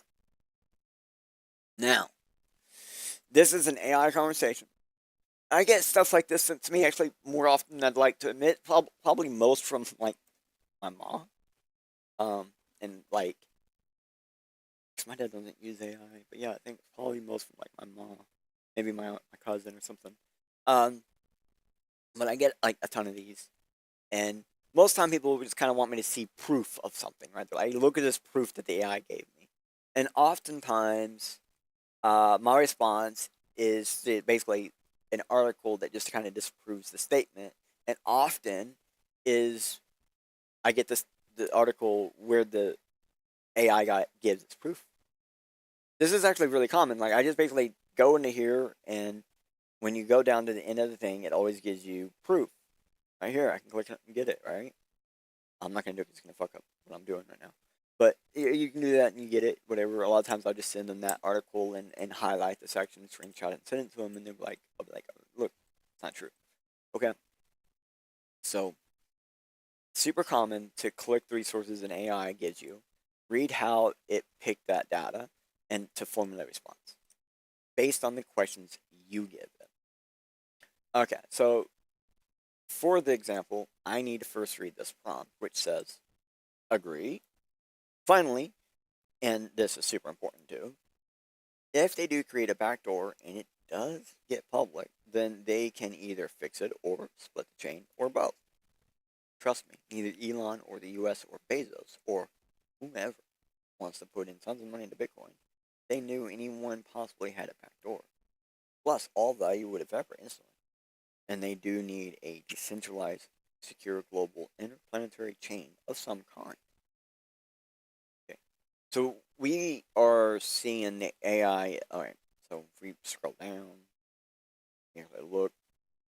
We'll see that the AI is actually giving examples of stuff that if there was code in Bitcoin like described, then it would create an agreeable response, right? So, like, it's purposely showing information that would be an agreeable response.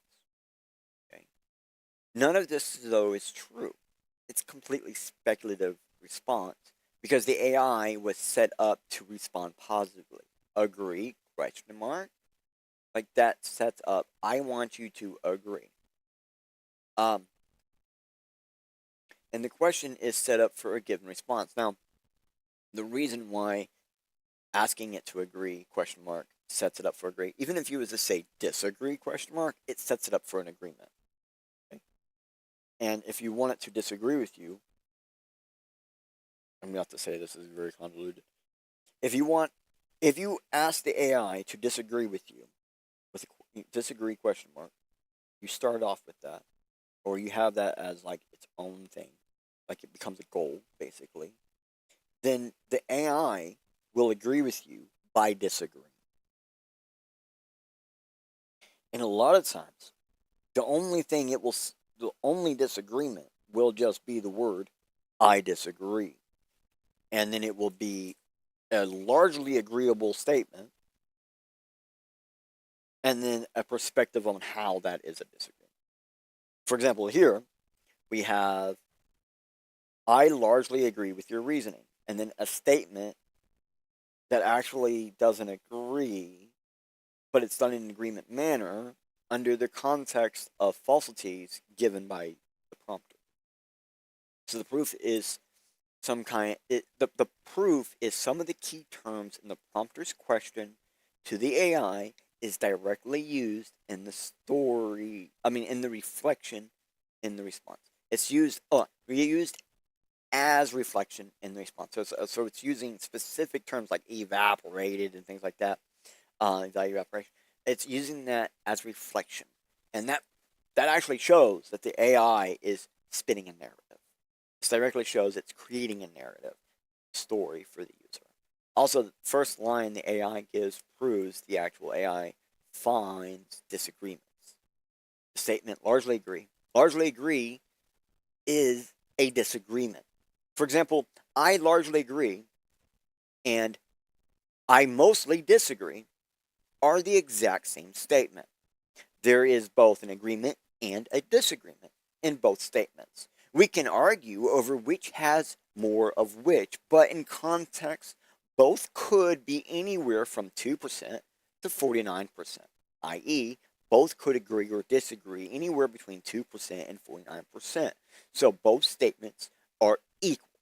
Just one is set in a positive light, one is set in a negative light. That's it.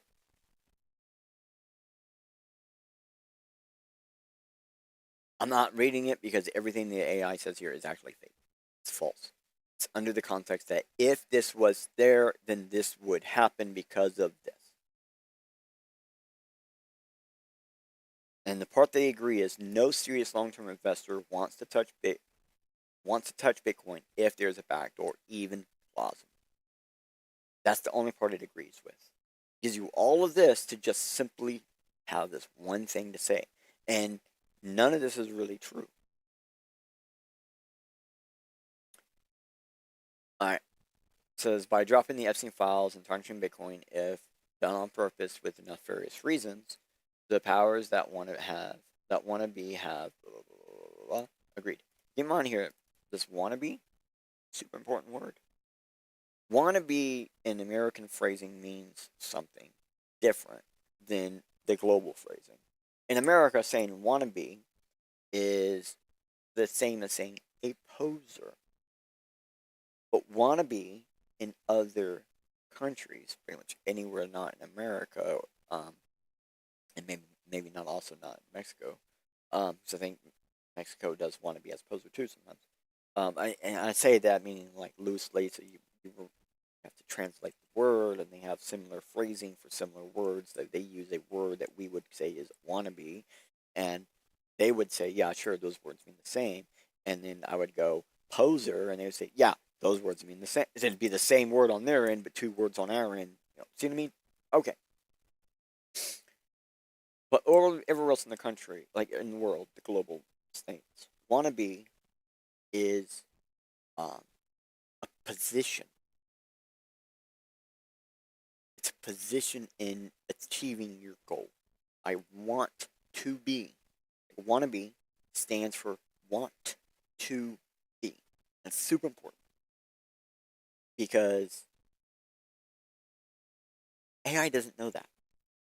And AI refers to wannabe in here as like a title of a person because it doesn't actually understand why wannabe is used because it would be going through the American context of poser, the posers, and so some of the stuff down here is very confusing because the context in the phrasement by dropping the Epstein files and tarnishing Bitcoin.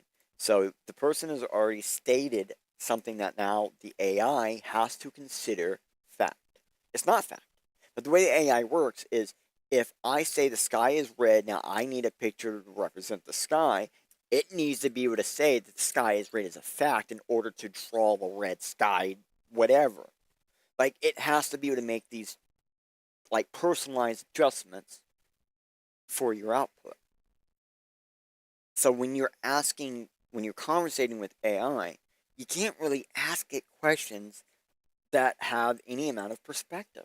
You need to be asking questions. You need to just be like, break down, blah, blah, blah, blah, blah, and stuff like that. But the problem is, anytime you talk to AI is now designed to be personalized. So it will forever slowly personalize every output for you as long as it knows you are you. So, and it can know you are you even if you're not signed in. It's creepy. Then it's saying, now, dropping the obscene files and tarnishing Bitcoin, if that is done on purpose with nefarious reasons. So now those are fact to the AI. The powers that want to be have get retail out, effort price, blah, blah, blah. Agreed? Question mark. Okay, you can never ask AI agreed, question mark, or disagree, question mark. You cannot. You can just ask it for a breakdown. I don't think I can be more specific than that. When you ask it to agree or disagree, it has no ability to think. It has no ability to comprehend the possibility of agreement with perspective. You could say, is 5 foot 3 foot? Do you agree or disagree? And it will probably agree. Yeah, 3 foot is 5 foot. Because you told it was. Now, if you say, I need to compare the difference between 3 foot and 5 foot, it'll be like 2 foot. See? If this person was to say,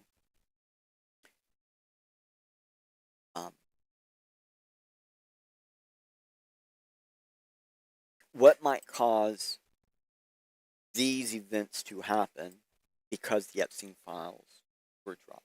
And then you list, not with numbers, but with bullets. Get retail out, effort price. When you use numbers, AI says, that's a goal. And it becomes fact. And it has to complete that goal. So then it ensures it gets referenced. Okay. And even if we actually read this, yes, I can see where you're coming from with this theory. With this theory. So the AI has already disagreed. It's already disagreed with you, and you didn't even notice. It's a spicy take on the latest Epstein file drops. Could be weaponized in a broader power play. It is being used that way. It's that's the thing. This is the reason why someone sent me this.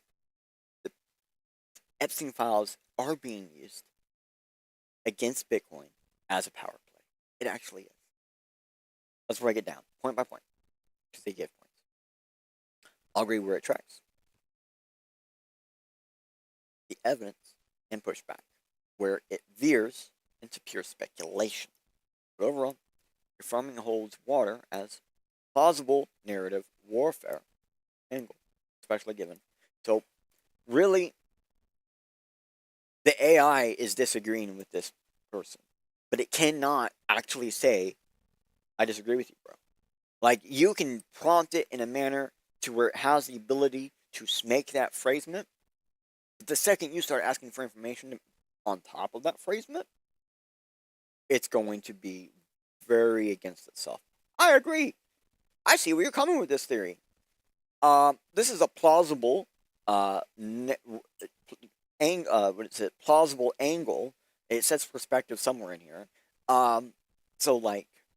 Okay, and it even says that it might just cause a market knee-jerk reaction, right? Okay, right. So, all right. Now I have a thing here. Let me see if I read all my notes because it says here, do not actually go over it. I want to go over it so bad, but I can't because it's just pointless. And if we look at overall agreed on the core premise. If nefarious, this feels engineered FUD to manipulate Bitcoin's trajectory. No hard proof. The files could just be overdue transparency. the market crash, community backlash, and selective revelations scream opportunity. I hate to be honest. This bit right here, this very last bit, it's engineered. It's an engineered response. It's something that is automatically going to get put in there in some manner. It might not be the exact same way. So yeah, it's got the old line thing right there, and then it's got this thing right here. Okay. So AI puts those things there because those three dashes or the three little hyphens, which makes a dash hyphen. Some people call it some weird ass name. I don't know what the actual official English term for it is. Right there, files could just be overdue transparency. That's also an engineered response. The reason why I put it in between those two things is it's like I need you to. It's basically the same as putting a comma on both sides, and you're saying this sentence could be said without this phrase. Okay, but it having the the M dash before and after the phrase tells me that's an absolute engineered statement because it doesn't actually put it before and after a phrase. It puts before a phrase, which then tells me the thing at the end is also an engineered statement, which also tells me if we go back up, you see this M dash all throughout this response. Normally, the M dash is only used to point out something very vital that is either completely different than what you're talking about or a constructed response that it has to give you. So then you're probably thinking, does that mean all of the stuff at the back is a structured response? No, because it's the beginning, it's the thing at the front. And if we go through here, the files pane I've seen it's at the front, the engineered response. Here we go. Here's one. Back, engineered response. Central banks irregulars. This is actually like within a thing. So this is love that phrasing. So this is saying that this statement that says love that phrasing. Okay, this is an engineered response. It might they're not exactly always like this. What they could also say is something like I've never heard that. Oh, I haven't heard this phrase before. Is another way it might be said or whatever, and then it gives you information about that, and it's asking for context because it doesn't understand what the fuck powers that wannabe means because in America, wannabe means something different.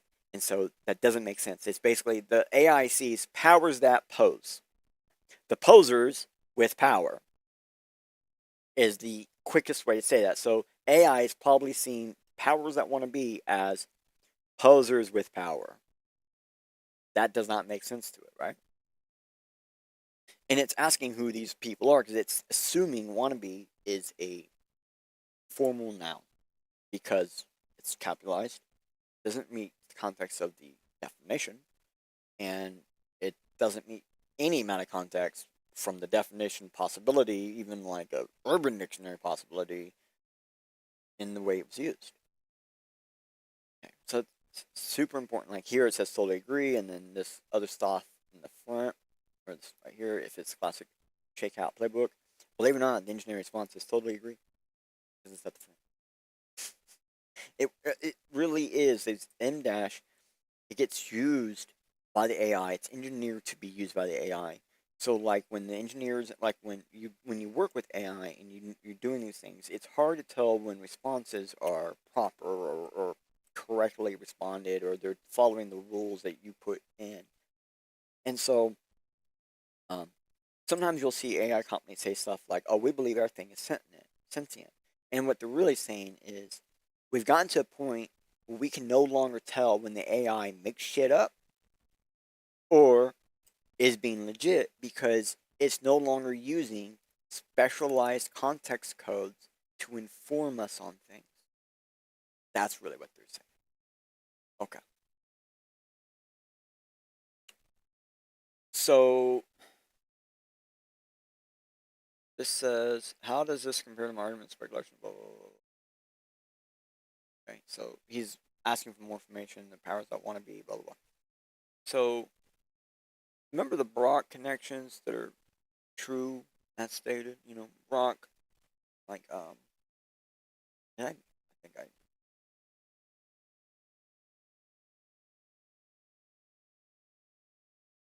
third, right? Yeah, yeah. So it's just posted them. Okay. So remember the Brock connections I said, right? So Brock was used to help JE get specific deals investments, and Brock used J. But why do I feel like that is not the right spot for this conversation? There it is. There it is. I wanted to make sure I was in the right spot. All right.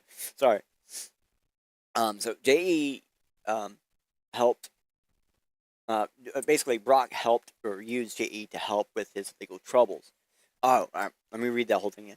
Brock connections are true as stated here. Brock was used to help JE get specific deals and investments, while Brock used JE.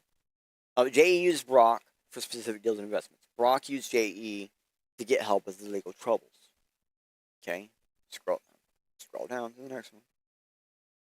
The tether ties are misleading at best because JE just involved himself to get enriched from the venture funds, and he did receive things perhaps like tether as payment. But JE has no real ties to tether, only a financial payout. I think it's safe to say we have basically already disproven the broad implications of some of the stuff, like this part right here, the broad implications. We've already disproved most of this one. I don't think I really need to talk about it. Um, so we already showed, like here when I'm on this one, right? Explore Epstein's blockchain funding. So we already showed Epstein used people to invest in business around Bitcoin and crypto and the financial services companies they provide, right? Um, so it does seem that Coinbase investment into the seed fund, the third fundraiser, by the way, so well into after Coinbase had value and wealth, was made with Brock. And maybe just like that time when JE invested in the blockchain, it was actually Jochi invested as JE plus Jochi. So that is most likely what was going on here. JE has the knowledge to help Brock, so Brock helps JE with investments as a team investment. You know, they both go in. Like Brock puts the money in and says it's two people, right? So then the two people get individualized payouts, but only one, inputs wealth. Super important. Okay, and we even disproved some of the key points here, but they actually basically just they're like saying it in a weird way, but they actually say everything I just said. Like they just basically say, yeah, Brock was used to make investment.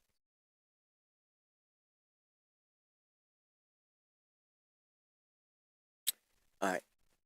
Now here's the problem many people have. They're saying statements that are subjective 100%. For example, this prompt says, if you take all of the above and potentially any other criticisms about Bitcoin. So that's just one part and already opens the door to falsities or false data or even poison information.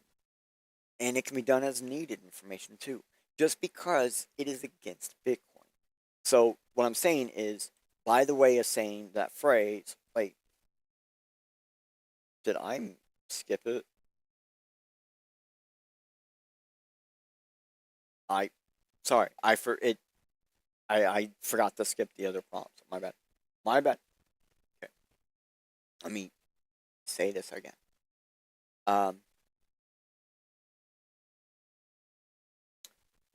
so the statement, if you take all the above potential and any other criticisms about Bitcoin, um, that opens up the door to false data, poison data, and all this can be done as considered needed information just because it is against Bitcoin. And it will disregard legit data posed or poised as useless information because it agrees with Bitcoin.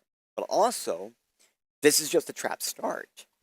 It implies all the data above this prompt is correct. And actually, when really only the general statements are correct, and mostly is speculative quotes given from speculative sources like Twitter posts and, you know, not even given the JE files directly as proofs, which it should be able to do. Instead, articles and tweets about JE files themselves, even if that's false, are cited. So I will not even read what AI gives for a lot of the stuff because it's just said it's falsities. Hold on, I got more. It says, I will not read what the AI is given to the user at this point because it is a 100% personalized AI slot designed to entertain the user. Everything in this that I'm highlighting right now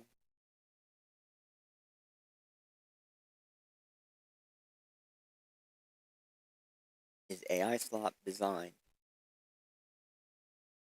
to entertain reader. That's it. But that's what this statement right here is all about.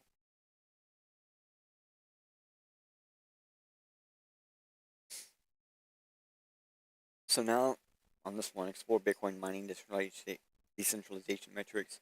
So now the AI gives metrics that are years old. Some of the stuff is like actually really old. All right, and it says it's up to date. It's very, very fresh, is what it says, right? But we went over the pool's live data like 1 or 2 episodes ago. And no, this isn't how the market share data we saw. So this data is directly sourced from an article that does not give live graphs or anything. So most likely the data sourced is a lie or made to be misleading where it's sourced from. All right, so I hate it when people reference the Nakamoto coefficient because that was a personal metric someone used that has no real value in a blockchain once a blockchain has hit enough constant hash rate to be considered government proof. When the Nakamoto coefficient was even first talked about publicly, it was only like 5 other blockchain databases in total. And only like one of those had ever had any issues with takeover. So the Nakamoto coefficient was based on that one set of data, which wasn't even accurate by mid-year 2012. It has the Nakamoto coefficient has not been accurate or sufficient way to do any amount of anything for determining any metric about blockchain since 2012. Stop fucking using it, please. The reason why I hate it is because it does not work. Okay? Once your mining gets up to a certain point, the coefficient no longer fucking matters. Because the way Bitcoin's mining is designed, it is the miners and the hash rate that has to both be over 51%.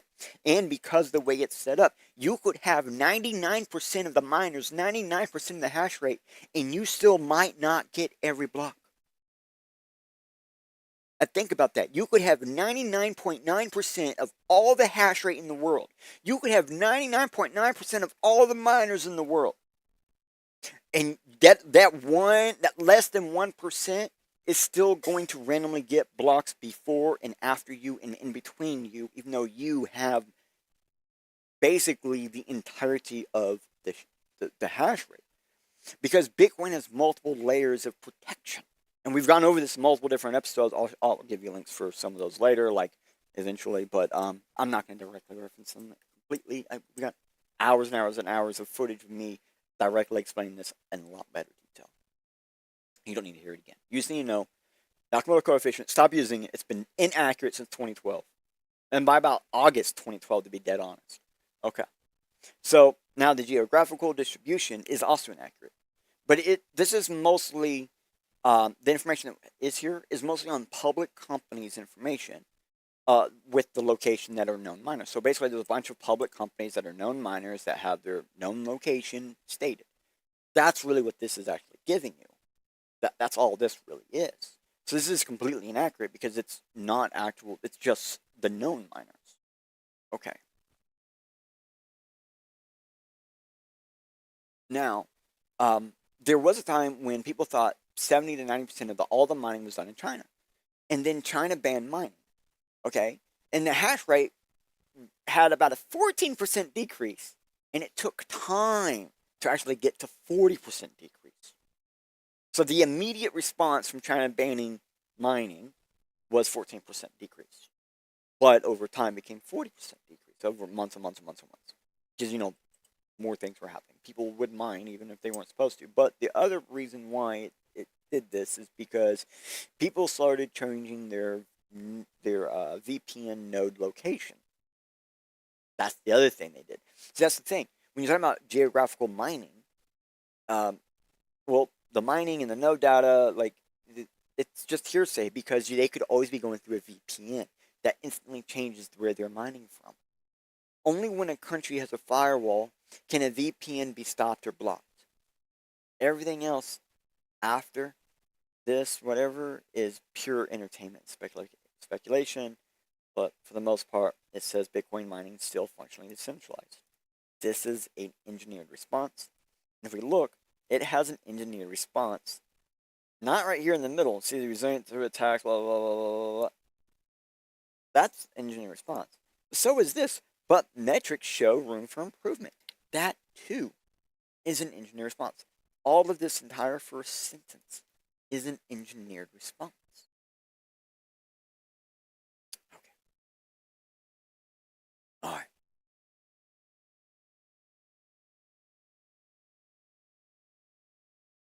Now that we've gone over that, I mean, there's some actual context there and stuff, but I really wanted to give you guys more information about how to talk to AIs, because right now people are just talking to AI like they're regular people. AI is not a person. AI doesn't think. AI doesn't have the ability to think. When it says AI is thinking, it is literally leveraging data and doing math.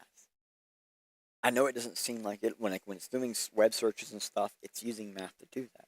When it's actually looking through systems and looking and see what words are on a page, it's using math to do that. I don't go 2 + 2 equals the sky is blue, but an AI can, because it does. All right. Another AI conversation, this time with a decent start. Hey, Grok, there's a lot of stuff on Bitcoin and other cryptos in the Epstein files. Could you run through it, organize it, add some important highlights, and assess how likely or unlikely it is Epstein or people connected to Epstein created Bitcoin, or were under the influence of him and compromised or practiced some way? And you use scores from 1 to 10 if you need to. Much better start. Much better. Still, I'm not happy with it. Should go, this is how it should say. Boy, there's a lot of stuff on Bitcoin and other cryptos in the Epstein files. Could you run through it and organize it for me? Add important highlights. Again, man, first sentence is boy. I mean, you need to introduce to the Grok, right? You don't have to say hey Grok, whatever. I always say oyo. That's how I always talk to the AI. And believe it or not, when someone else talks to the AI that I talk to, if they don't start with oyo, it will automatically assume it's not me, because it's been trained to. Okay, so this person probably says hey Grok often. They're probably like me and they go oyo, right? Okay. So it should say there's a lot of stuff on Bitcoin and other cryptos in the Epstein files. Organize it. Add important context and highlight for me. And period. Put a period there. Boop. That's the end of that sentence. Okay? Next sentence. Assess likelihood Epstein and people around Epstein that are in the Epstein files were connected to creating Bitcoin or had influence in the creation of Bitcoin. Period. Next question.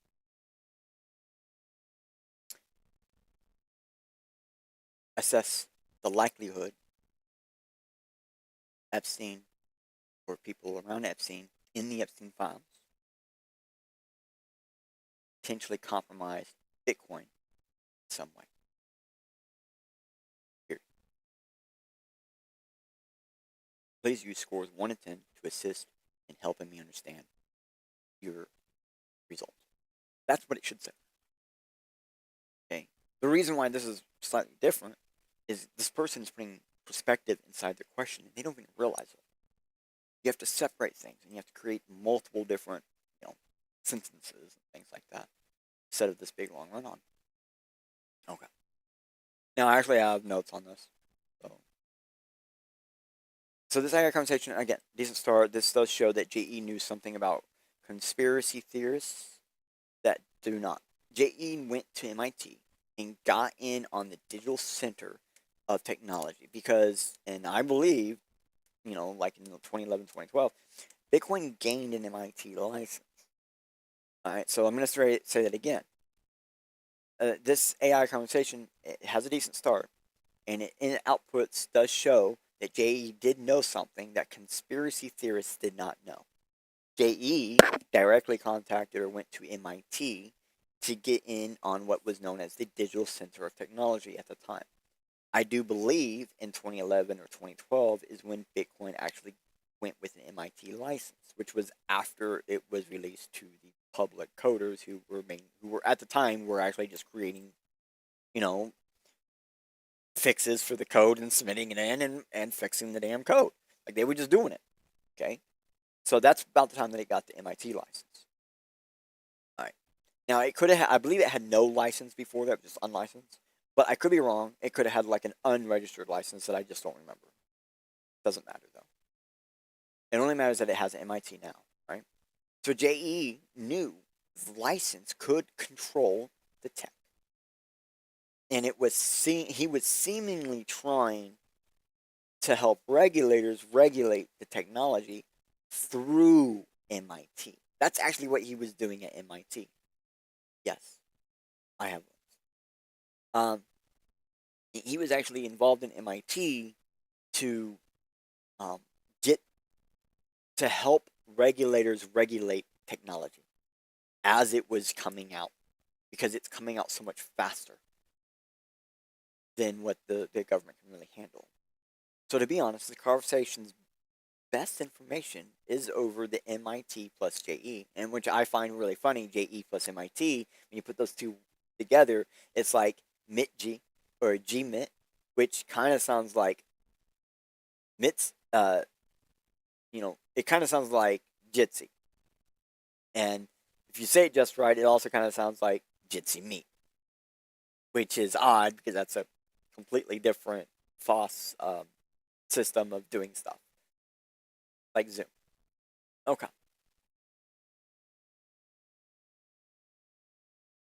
So you guys can go through here.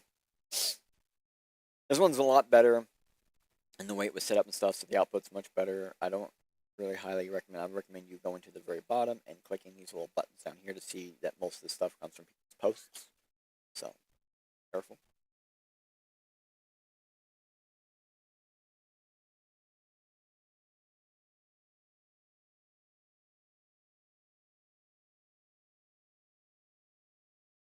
Okay.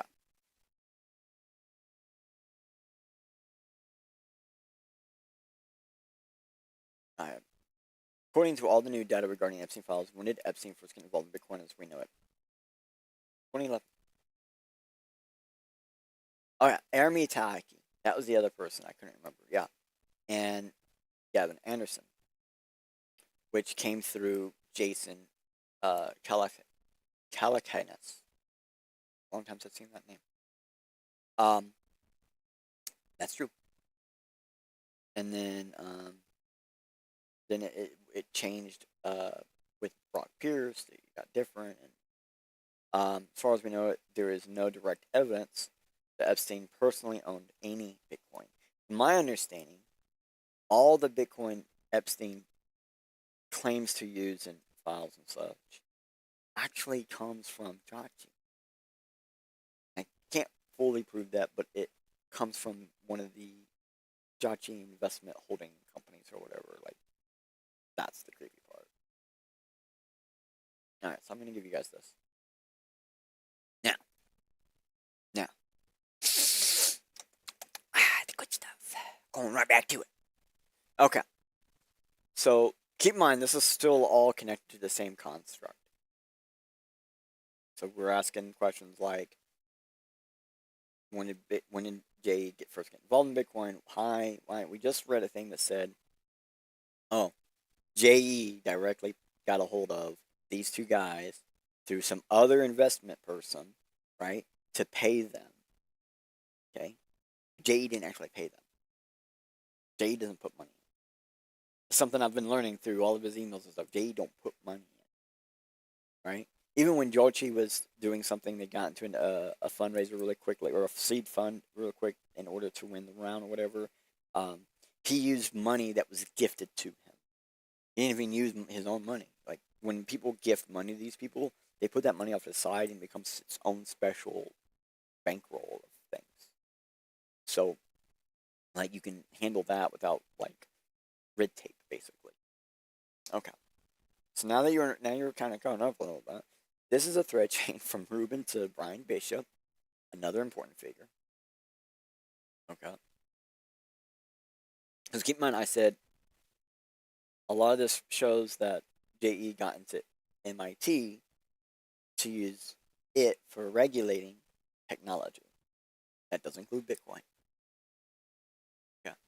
So even here, Bishop, all the way back in 2015, is trying to push the propaganda currency, not database.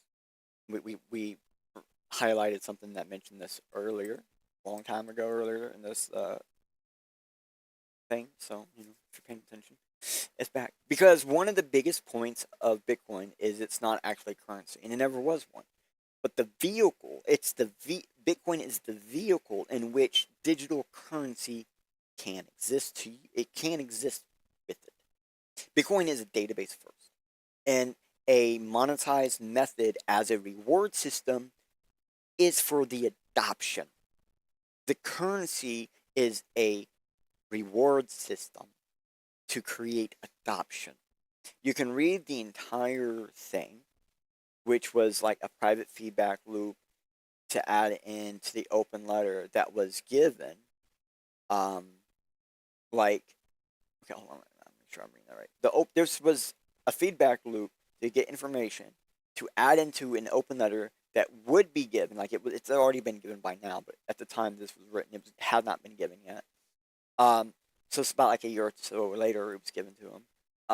But looking through this, people were using like possible regulations to strong arm others into agreeing to the terms of, oh no, you don't understand. Like we need it to be this one thing, and I'll read part of it. Hold on. All right. So, they were strong. It was a strong man. It was a strong arm conversation. And at the very bottom, this state started with Brian only CC'd into existing thread among JE and Jochi. Okay, so now you know. Let me actually go into it. Let's go to the bottom.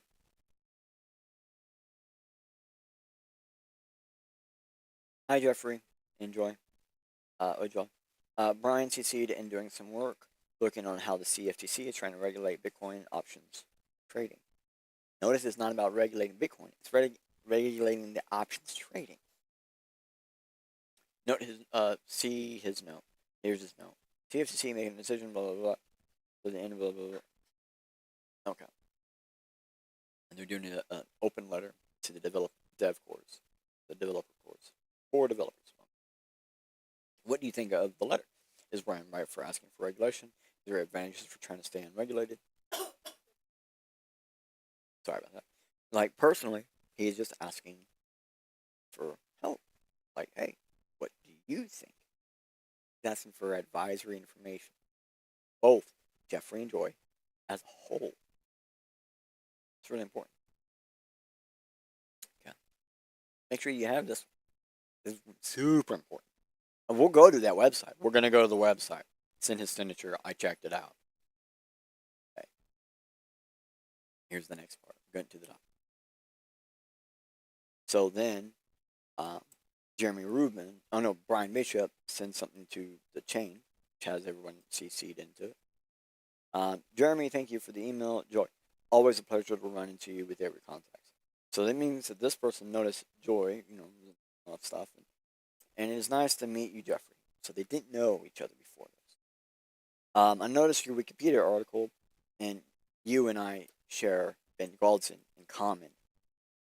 Why would you check out someone's Wikipedia article to see what people you know? Crazy. Wasn't expecting to see him around these parts. He and I share many motivations and beliefs about the future. That's not about money. That's not about money. So the open letter that Jeremy mentions is still in progress, but we've drafted some explanatory text that we've going to be sending, blah, blah, blah. Please consider this explanatory text to be private. But I would absolutely love to hear your feedback on we approach this. As we're near the end, it's very exciting. The explanatory email follows, blah, blah, blah. Keep it confidential. Alright, so I'm writing you, blah, blah, blah. Bitcoin continue to grow, blah, blah, blah. So they're talking about how, like, CFTC wants to do this stuff, and Ledger X, and blah, blah, blah. And, okay. Here's that website. So you're telling me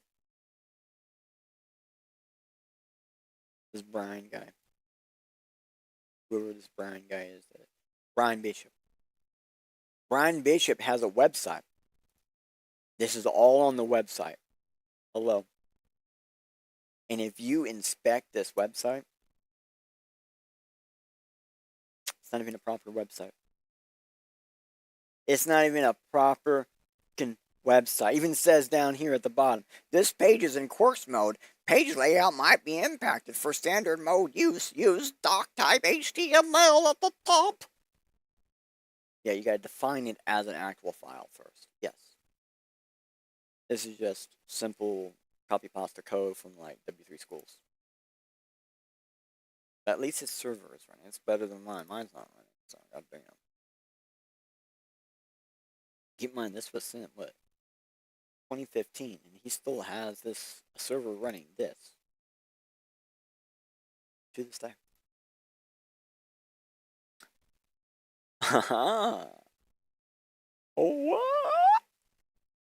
Here is a discussion plan for that was sent to JE from 2014, and it highlights how big players in the background actually plan things as if they were, like, hold on, as if they are guaranteed. Okay, they're planning things as if they're guaranteed, which is where a ton of tinfoil hat theories come up with these ideals that, like, basically elites are planning everything in their own home office, because kind of are. Now we could review this entire thing. It's pretty clear. These things are fairly foreseen of what would happen based on the credit system. Even swaps are on here, which some people have won legal suits and cases on that they invented the technology behind swaps, like pools. And yet here, years prior, people knew swaps would happen. Because in 2014, the BTC Feathercoin pool for equal share swapping already began. And the CFTC already put definitions to swaps by this time, after that BTC Feathercoin pool in 2014. Citations in the PDF, by the way. Citations in this PDF. Alright, so scroll down to page 20. I was scrolling, I still didn't get down far enough.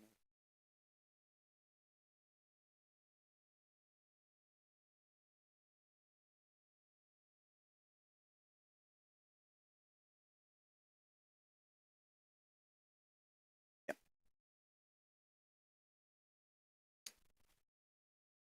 Alright.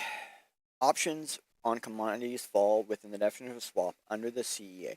Accordingly, options are generally regulated as swaps. However, just the CTFC regulation does not reach forward based largely on their physical delivery of commodities.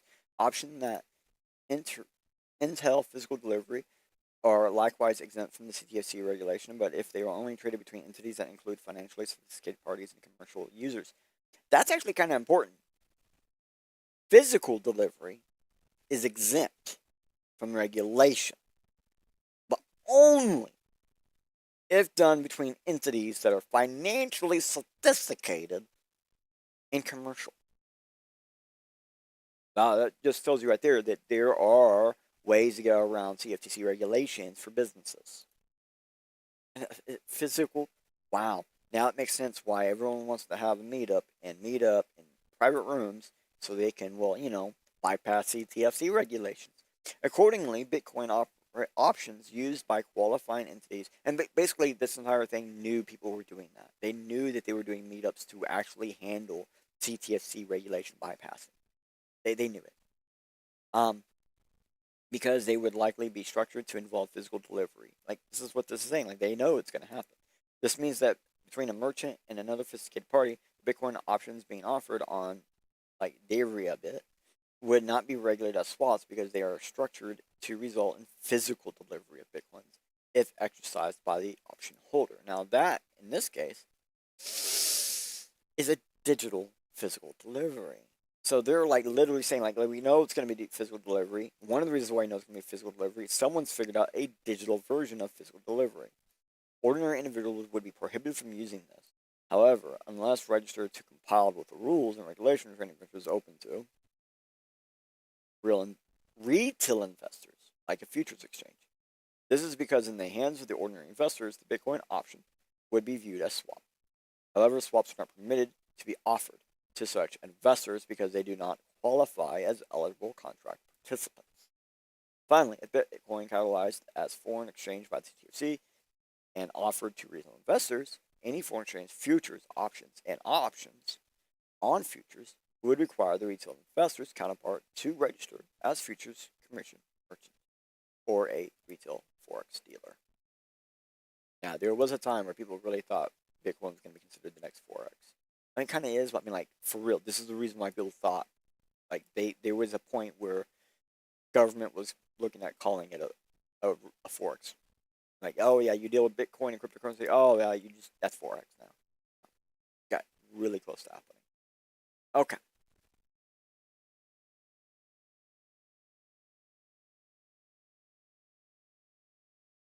This is kind of like a side venture, right? We're about to do. It just okay, like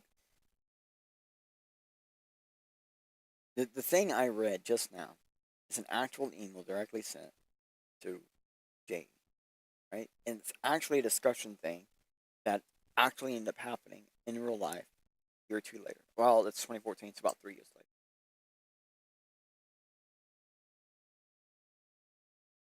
How did he get it?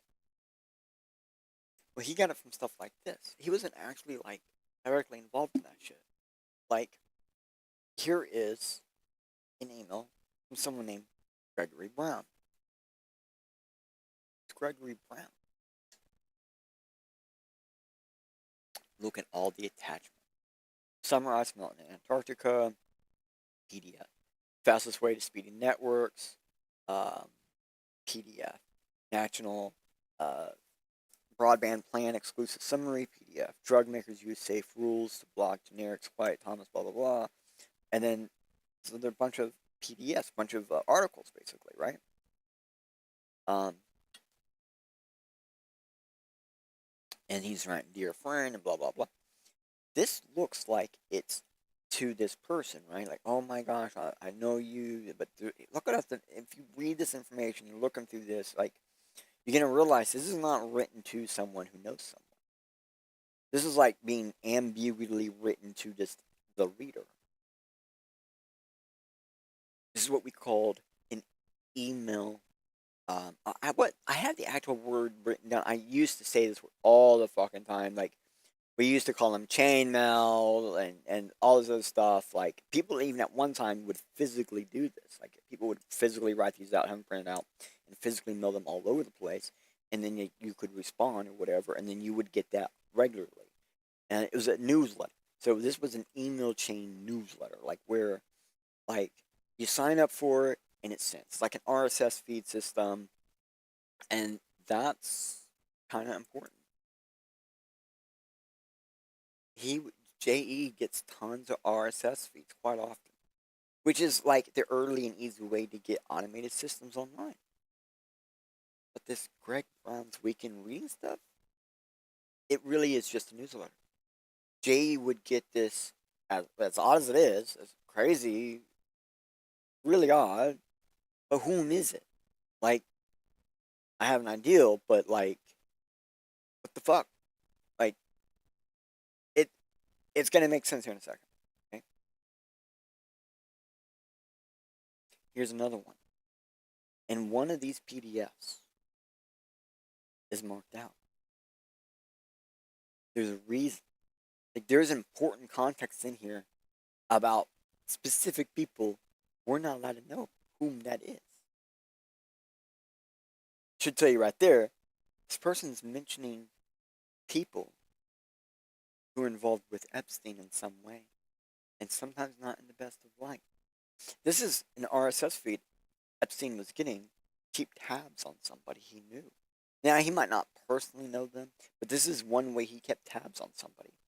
Subscribe to their RSS. Subscribe to their newsletter. Let them tell you what they're doing directly. Some of this is a little bit strange.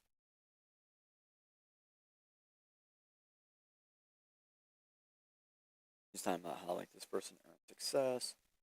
He remembered the Psychic Friends Network infomercials.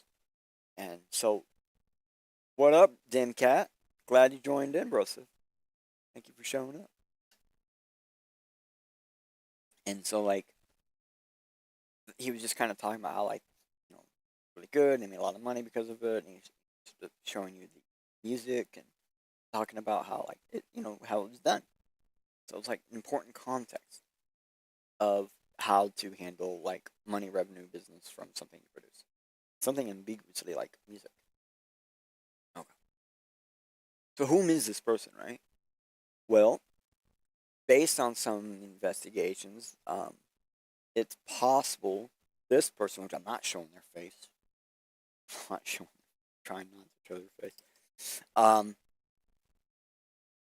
There's possibility it's this person, which problem here is I don't think it is this person. Okay, this person was most likely still in college when those email newsletters were being sent out, and when you read those emails, newsletter things, they're like from someone who's already aging. Like you can tell just the way it's written, it's an aging individual, like discussing things in their mind on the text editor. So I don't think it's this person, which is why I'm not showing their face. I don't think it's them. So eventually I came across this one. This one has pictures. And some of these do have pictures, okay? Every so often he talks about, like, oh, I was busy and whatever, so, like, here's some pictures instead of articles. Okay? So this one goes all the way back to 2012. This one was pushed back. 2012. And music offerings and rare old photographs he owned. These are his personal photographs. Okay. Something special coming from this. We can go through, we can look. Okay, so there's not a whole lot. Look at the factual quote. Representative Stephen LaTroy of Ohio, one of the few moderate Republicans left in the House, said on Tuesday he couldn't take it anymore and would not seek re-election after 9 terms. There are people on the right and on the left who think that if you compromise, you're a coward, you're a facilitator, you're an appeaser. He said, adding that people are more interested in fighting with each other than they are in getting the no-brainers done in governing. Ouch. That actually means that, like, he's saying more people are fighting each other instead of being involved with the people who are basically just following along and are governing. And then photos. So, obviously the photos aren't going to be here, right? Okay. Important clues is it gives us, like, file name information. Or gives us like, an ID number and some kind of app.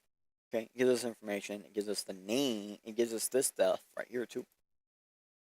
So, this information right here at the front, this CAAJ, not as important. Okay? And then this information down here, super important. So this ID has something to do with the image itself. Like this ID is like the image plus the title as a combined hash. Okay, so which means this stuff can eventually be found again. Okay. And I believe the SAAJ is like it's kind of like a witness signature type thing that might even be information about decoding or some destructuring or something like that, or it might just be the node that was involved in the process.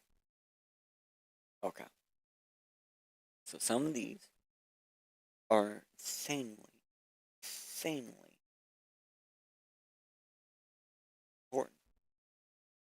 some of these involve people directly involved in the Epstein.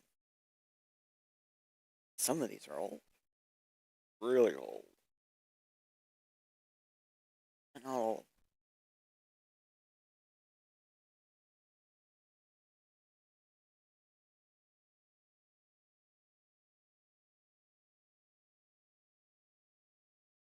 There it is. That's who Gregory Brown is. So, still doesn't tell you a whole lot, does it?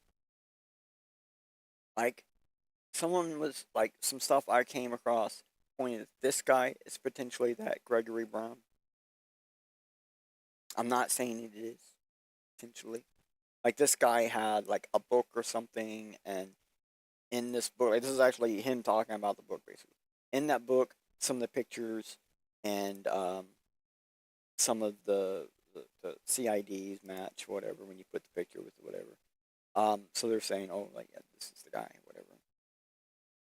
There's this guy too, right? Really, like, we can see if we really wanted to, we would look this up, right? Global cast partners, blah blah blah. One of the important things was it had to do with music. Music. Why does that have to do with Jeffrey Epstein? One of his first ventures was directly. It was a music company, production company, or whatever. Like, he was directly involved in music. So this is actually someone he most likely known for a very long time that he was keeping ties on by looking at their newsletters. And he's a CEO for a company that directly involved in a venture that he was directly involved with. They were both involved in the same venture, music production, music publication. Okay? Alright. But this shows that, like, basically, even in 2012, like, JE has this, like, mind virus thought process thing, like, hey, um, people are out to get us, people are doing this, people are, like, he's always had these, like, weird ass scenarios of emails and situations, and I really wanted to show you that, like, his habits never changed. He kept the same habits all the time for decades. That's really what I wanted to show you there. But I always think it's strange. That's why he was getting the stuff from Brock. That's why he gets the notifications from every place. That's why he gets these weird ass emails. It's one of the ways he keeps tracks of people. Okay. I couldn't have done today's episode without this right here. This was the thing that got me more stuff faster than anything else.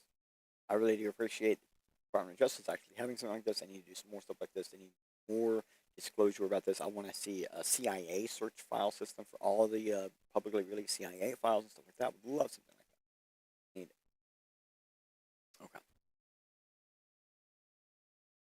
We started today with Simon Dixon, right? We started today saying truth. Although people try often to take over Bitcoin, none have actually done so. And then we started looking at tweets about the Epstein files, and almost all of them were twisting what words and terms could be found in a match to match a narrative. Like, they're twisting the words just to match a narrative. And I was able to use JE files themselves to disprove most of those tweets. I didn't handpick these tweets. And 90% of the tweets were actually just provided by other people sending them to me. Because they were concerned because of what was said in the tweet. The rest of, the less 10% were just found from searching Epstein on Twitter. Simple. A couple weeks ago, when all of this was still a little bit more hot, too, by the way, is when I was doing that research for those links and stuff. So this showed that, like, JE was concerned about money, not taking over anything. And almost never does JE actually input money into investments. Many people rely on JE to be an advisor. And to be honest, there are many of these types of people, many advisors out there in the world.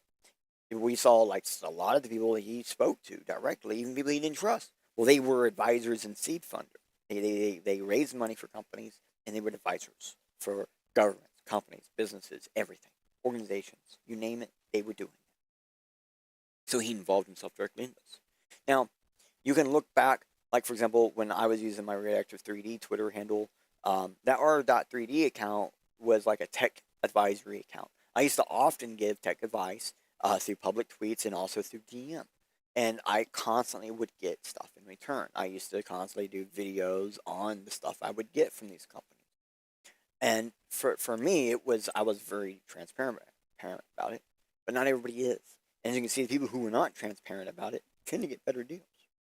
So I used to get technology and access to information ahead of time because of it, giving advice and things like that. And it's the easiest way to be an influencer inside of an ecosystem, directly influence the companies involved. And that's what JE was doing. Not only was he doing it, but he was doing it directly for the financial sector of things. And if you think about it, that's probably the real reason why he was in Bitcoin. He was already directly in the financials of ventures. So this is a whole new market he could be involved in, right? And we know that he wasn't actually holding the Bitcoin. Someone else was. Someone else was basically giving all of his money worth. He almost never, to be honest, like at one time I even had like bank records and statements that are in the Epstein files. And I don't think Epstein actually had a whole lot of money in any bank. I think a lot of people, like he would make calls to get things done, and then that's how things got done. He didn't put money up. He didn't ever have to. It's important that way, I guess. So once I showed that JE was an advisor for wealth and not an advisor for change, I then showed you perspectives trying to spin JE was all about change, when JE would pin himself with people whom were actually for that change. JE was a wealth extractionist.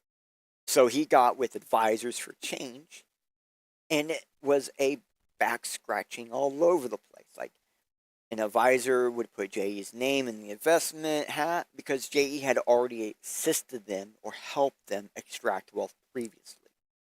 JE even worked with people he didn't trust, even after they dropped him from investments and fully paid him out. Or didn't fully pay him out, but still paid him out. So I helped prove JE's involvement in just about everything was knowledge exchange for wealth or money exchange for entertaining vacations. At other people's expense, by the way. And that last part wasn't even like advertised. Like they would not ever advertise you could exchange money for entertainment vacations. Like, that was kind of like a wink wink type thing. So lastly, we then finished by reviewing AI conversations. Now, I did put hefty warning and showed an interaction on or 3 that showed like you might take extra steps to when talking to AI, and take AI's information with more like a pinch of salt. Then I showed like what AI is actually saying about it, right? About Epstein files and shit. So keep in mind, there's nothing really stopping the AI companies from obtaining JE files data and training the AI with it for direct reference material, even just with the links, at least. So when AI gets stuff wrong, there is a reason. Normally because they are designed to give personalized responses, but not always. Sometimes it's something we can't see. So I showed the differences ahead of time, then looked at the AI claims to point out which were true and not true, under now the known light of the Epstein files themselves. That's why we went over the files, then over the AI stuff. Notice how the files directly say the words, but the tweets and the AI still mislead and get the direct words wrong, simply because they have a narrative or did not read the files for themselves. This is, it says for themselves in full. This is why you don't trust. You only verify. It is the way. The second you trust and do not verify, you get screwed, even if you don't realize it. So I think some of the questions people may have are like, is the Epstein files good or bad? Does JE files show fiat vulnerabilities? How does this hurt cryptocurrency? Does this scare investors? Etc., etc., etc. I think those are the most important ones that I saw floating around. So I think releasing the JE files was generally a good thing. I do believe the JE files show at least how politicians and giantly wealthy individuals abuse fundraising as ways to extract wealth from things like events. Even a gala was used to extract wealth, money, and objects like wine, but also to gain new connections to other wealthy people. I think this has hurt future IPO seed fundraisers and companies working around Bitcoin. But this doesn't actually hurt or help cryptocurrency nor Bitcoin itself. It's sorry, I just got my words mixed up. It's those making wealth from the start of a new venture for funding is whom the JE files actually hurt. Like, I don't think Brock will, well, let me say that differently. Brock Pierce most likely will either win the next election he runs for, or he'll never run for another one again. But you never really know. It's just a speculative thought, right? Because Brock has run for elections, and now we know that, well, now Brock's heavily connected with Jeffrey for abusing his chair positions to extract wealth through the investment system. Okay. So this only scares investors into companies around cryptocurrency as a whole. And that is who JE was actually poised with. The companies around it. Not the cryptocurrency or the technology itself, but the things around it. For the most part, only positive things are actually coming out of JE files, especially for Bitcoin. Many people have tried to get control of Bitcoin, either through paying the coders, just for them to leave and stop coding for Bitcoin months later. No joke. Like, these guys pay, like, okay, Epstein paid. And when I say paid, he got someone else to pay Gavin Anderson a lump sum of money. And then Gavin Anderson leaves the Bitcoin Foundation, like, months after that, and gets paid another lump sum to continue coding Bitcoin. But now it's under a completely different entity, whom then, because of that, Epstein gets involved with MIT.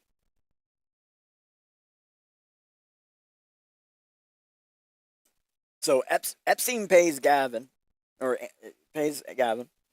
Motherfucker takes the money and runs because the Bitcoin Foundation no longer had money, right? Or they claimed they no longer had money.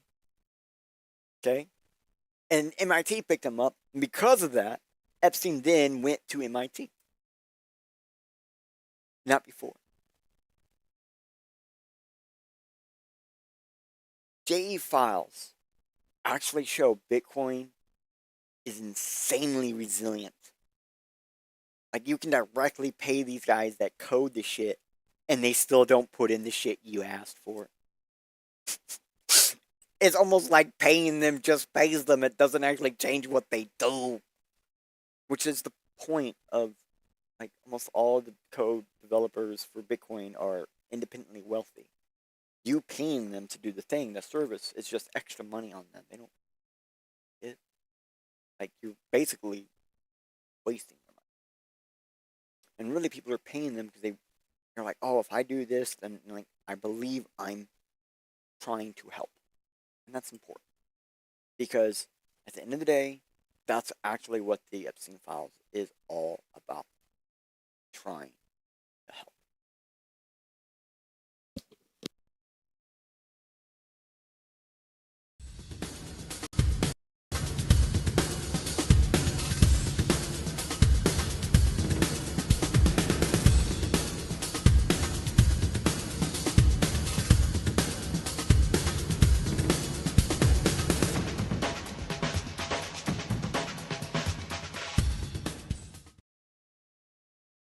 Yo, did you think you know?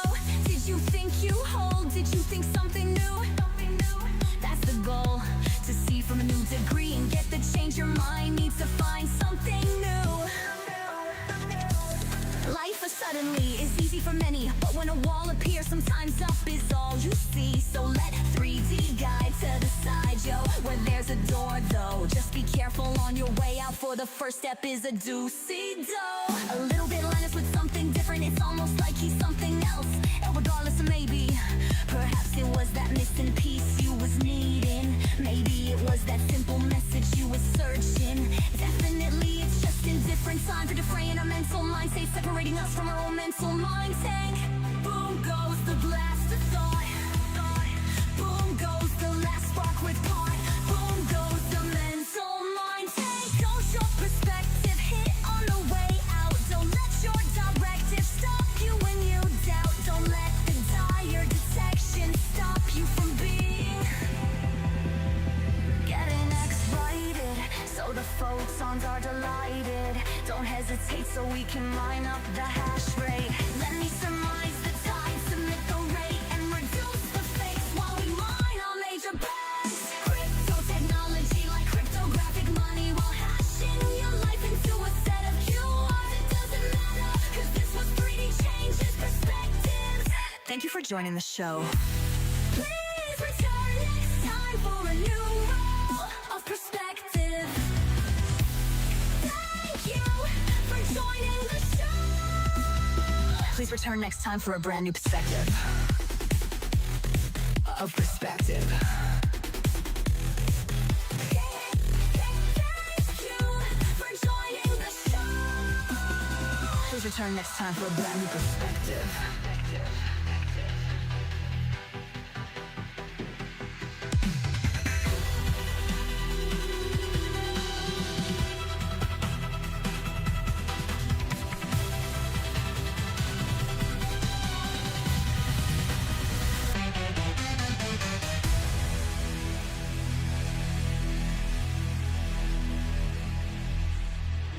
Thank you for